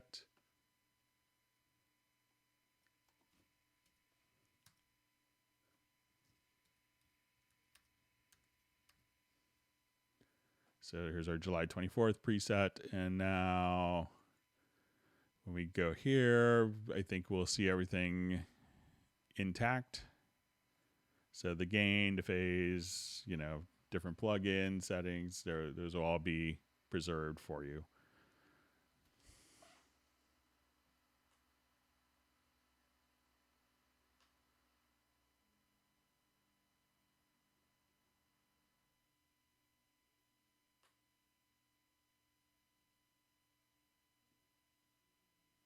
And I think there's also a question about being able to search in the key commands editor. So if you look up here, you could search by any key command. So if you come here, you could type in the key command and that will show you the function and you could select it. Or you could just say, I'm looking for, pool, or I want, and then just kind of search and just kind of keep hitting search, and that will take you through everything that has that particular word. Or if it's the last function that you were on, so let's say I set this to 0 crossing. I think if we go to our key commands, sometimes like those settings are, so let's say if I hit the stop button, sometimes the last setting will stick in the key command search as well. Maybe not anymore, but there is kind of a search function there.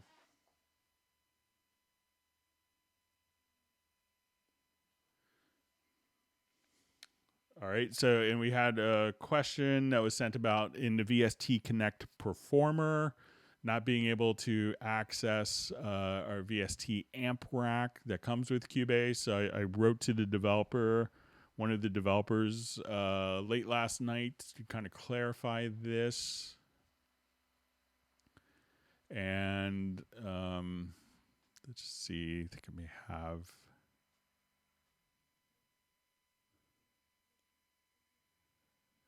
project set up. So it's, right now it works with VST3 plugins, but it may not work with the Cubase set plugins.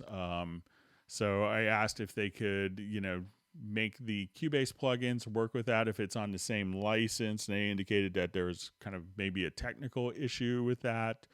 But they're kind of aware of the concept that it would be good to have a guitar processor. Let me just do this as well. So, all right. So when you go to the VST Connect,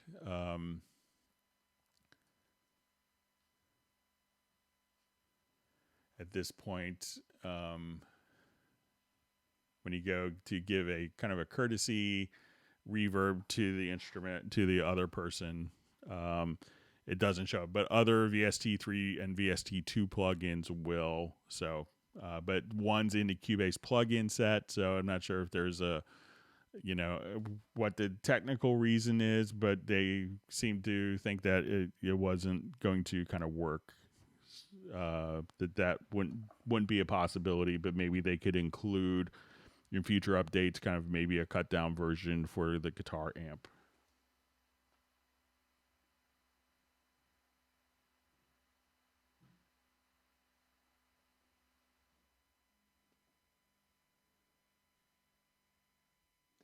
Okay, and then we had kind of a question on how to get something set up with VST Connect Performer, and I spent a bunch of time and got kind of maybe a system that may work. So let's take a quick look. So I'm going to have a couple audio interfaces here.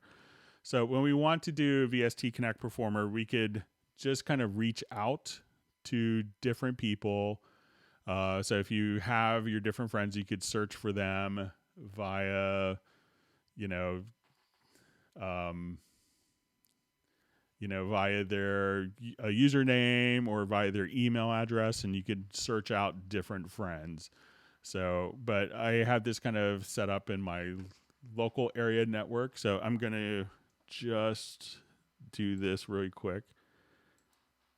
And let's say if I wanted to actually record. Okay, so I have my bass set up here.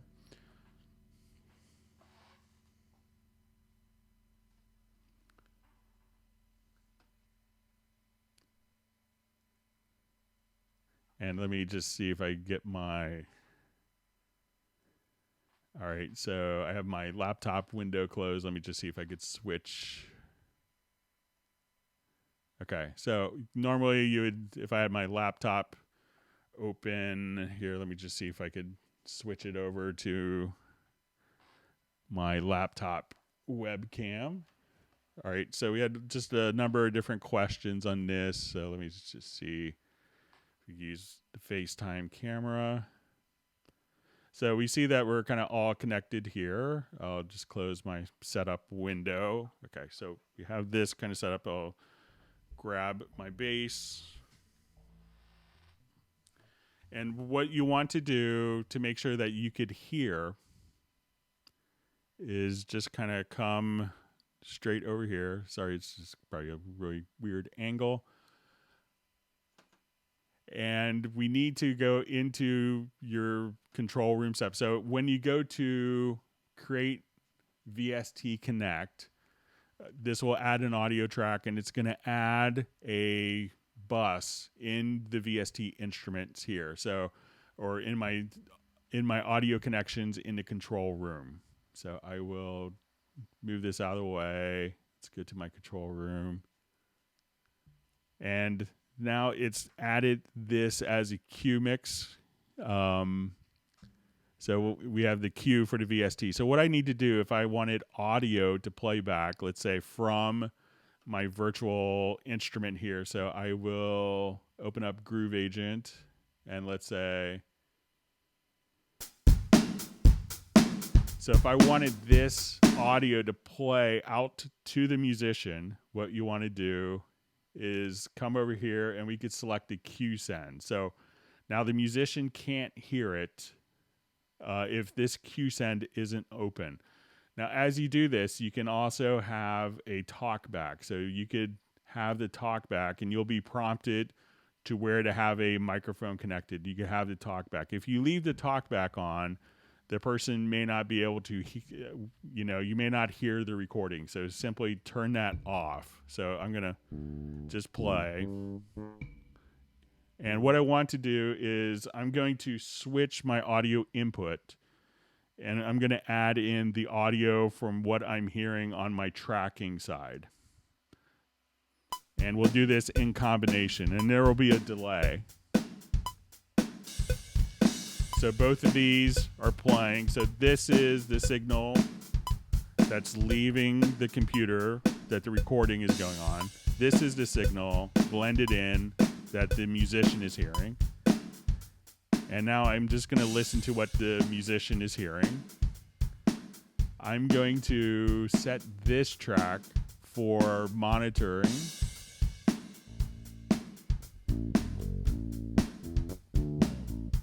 So now this is what the person recording is hearing.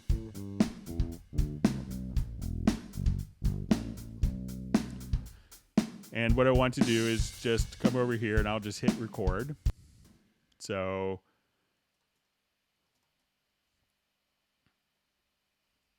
and now I'll just record a bass line with it.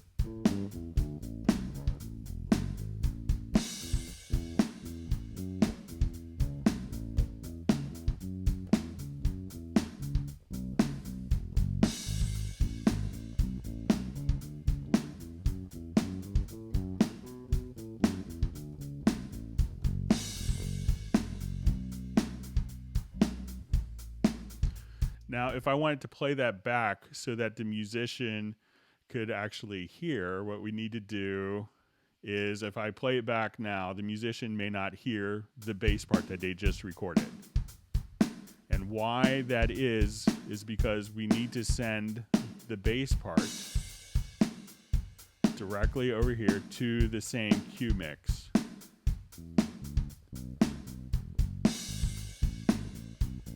And once you have the cue mix set up, so now the musician can hear exactly what they played. So this is what the musician is hearing. If I wanted to hear what the studio is hearing, the person recording, I would just rewind a little bit here, and I could switch on my mixer here.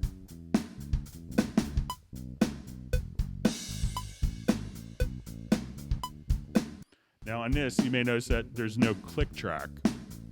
And what we need to do is to have this set up so that when we go to our cue, that we have the click track turned on, because not every musician will want to hear the click track. So now when I play, we can hear the click track from the performer side. And now we can hear what's going on in the studio side. And if I wanted to blend both of them together, because this going over the internet is going to take a little bit of latency, you hear that. But it's in time for the musician on their end, and it's in time for the studio. So that's a quick way of how you could do some of the VST Connect for working with doing remote recording and getting it set up with the control room. So. All right, took a while to get all of that configured in one thing that could be presented in a Hangout, but hopefully that helps some people. Okay, so I'll put my bass down.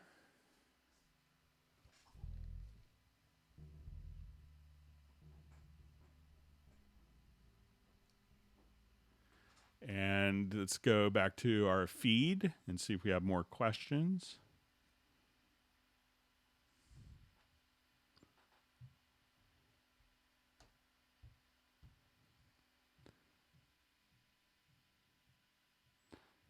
Okay, so just kind of go back to our feed here. Thanks for all wonderful questions. We'll see how we're doing on time. So we're doing pretty good. So we'll end a little bit before 5. Otherwise, we will have no ability for YouTube to do closed captionings free for us and have it translated to different languages. Okay.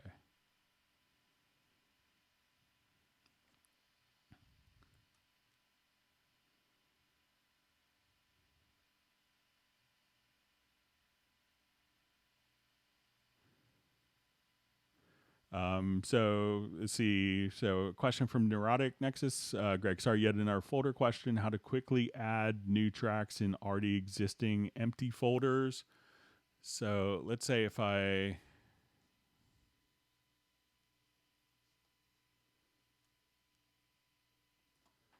me just add a folder track here and close my laptop screen.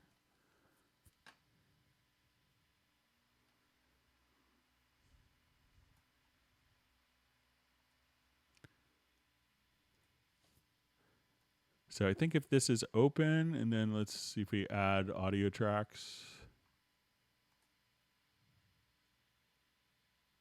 So it doesn't look like it automatically goes in, but I think if there's, so let's say if I delete these tracks, I think if there's an empty track in there, this may not be a great workaround, but let me remove these. But if I have this selected and then I add tracks with a one that's already in the folder, that this might do the trick.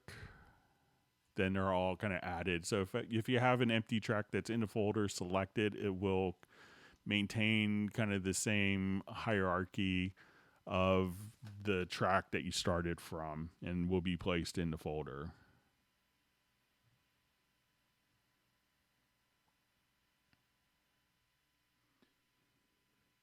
See a great comment from Gareth, who always gives us good ones. Greg, you are my Pope. So I'm not nearly as important or significant, but I appreciate the sentiment.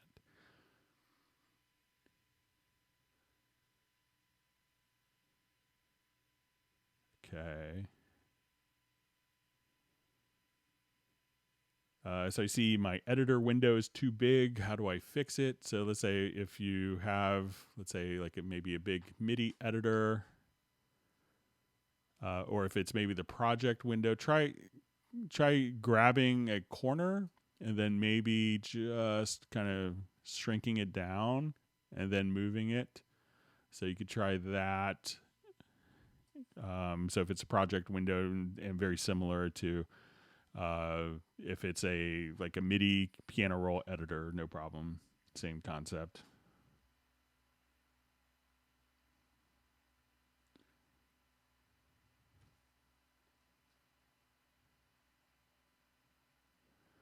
All right, and just seeing a comment from Gareth. He says, "I'm not sure who had a problem with FabFilter. Send as post fader, but I've tried it. Mine came up both pre and post fader. So I'm not sure. Check also, Gareth, maybe if it doesn't show up as a insert, if that makes any difference. Okay."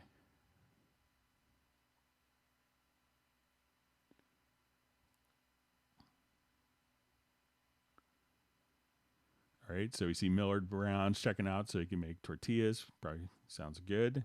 All right, we'll see you next week, hopefully.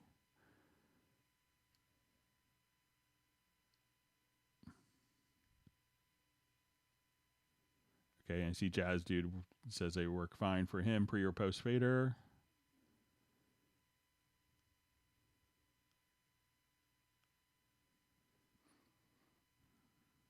Nice comment from Millards. When all this travel junk is over, we ought to have a family Cubase reunion somewhere. That'd be a lot of fun to meet people. So I used to be the guy that traveled incessantly. Now I've just been home. So it's nice to hang out with my wife and son more. So.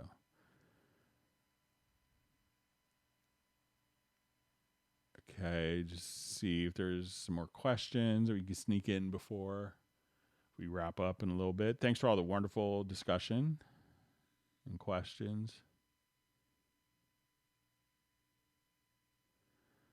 Okay, so yeah, I see a comment from Pablo. First time seeing VST Connect live. Thanks for that. So yeah, it took a little while to figure out how to get it set up so everyone could hear and make that work. All right, good to see Nick on the Hangout.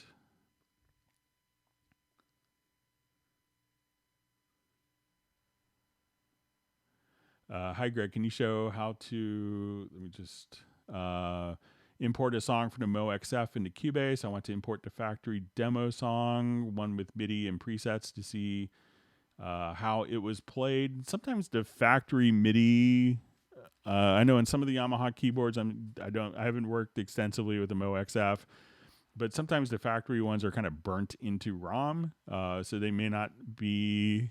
They may just kind of play back and not work. But what you should be able to do, I know some of the older motifs you could actually export the song file straight in.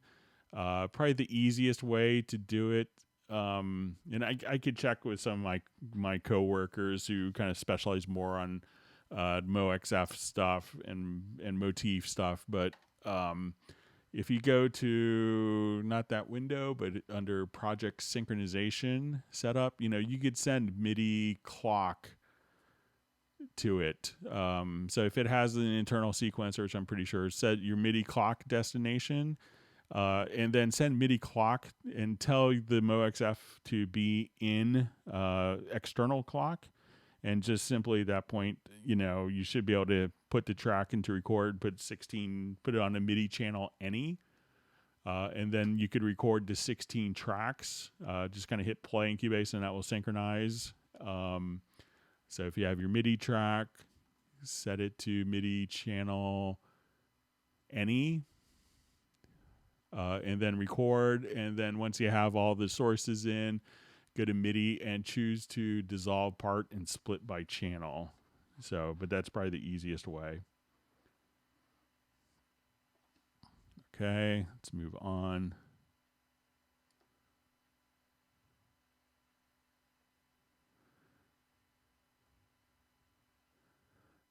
So hi, Greg. In general, does Cubase run better on PC than Mac? I get a lot of crashes while launching sessions. Understand it may be a plugin, but I'm using the usual stuff, Slate, Waves, etc. I've seen a lot of people have problems with Slate. Let me just talk to my son really quick. He's knocking on the door.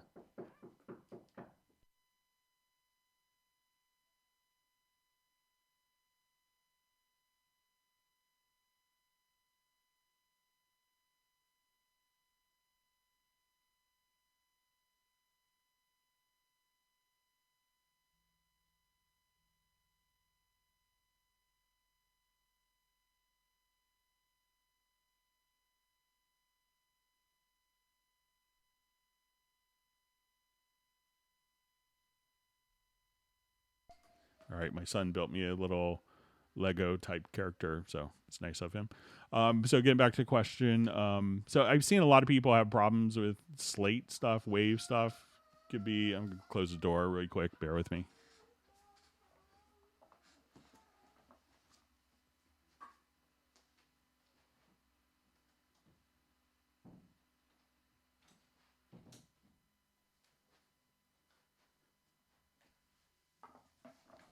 I run Cubase, every day on Mac and PC, but I don't really notice a huge difference between the two. I think they're both kind of great platforms I think they're both great platforms to work with at this point. They're both very solid. But, see if you could, if you bypass some of your third-party plugins, you could probably isolate it pretty well. All right. Okay. All right. So seeing people saying that the inserts are fine for the fab filters as well.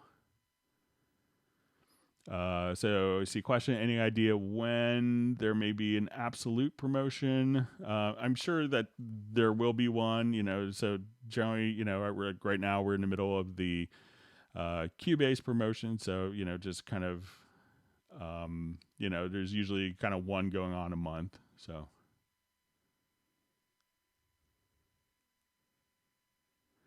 Okay, so see Gareth is checking out. All right. Thanks for joining the Hangout, Gareth. We'll see you hopefully next time. Okay, I think I may be kind of caught up. We'll see if there's any last minute questions that come in.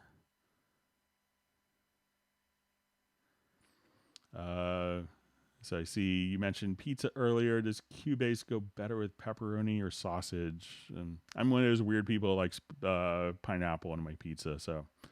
But it's really a personal preference, kind of like Mac or PC. So, all right. So we got about 3 hours and 55 minutes. I think since we got through most of the questions here, I know we lost some a little bit in the middle.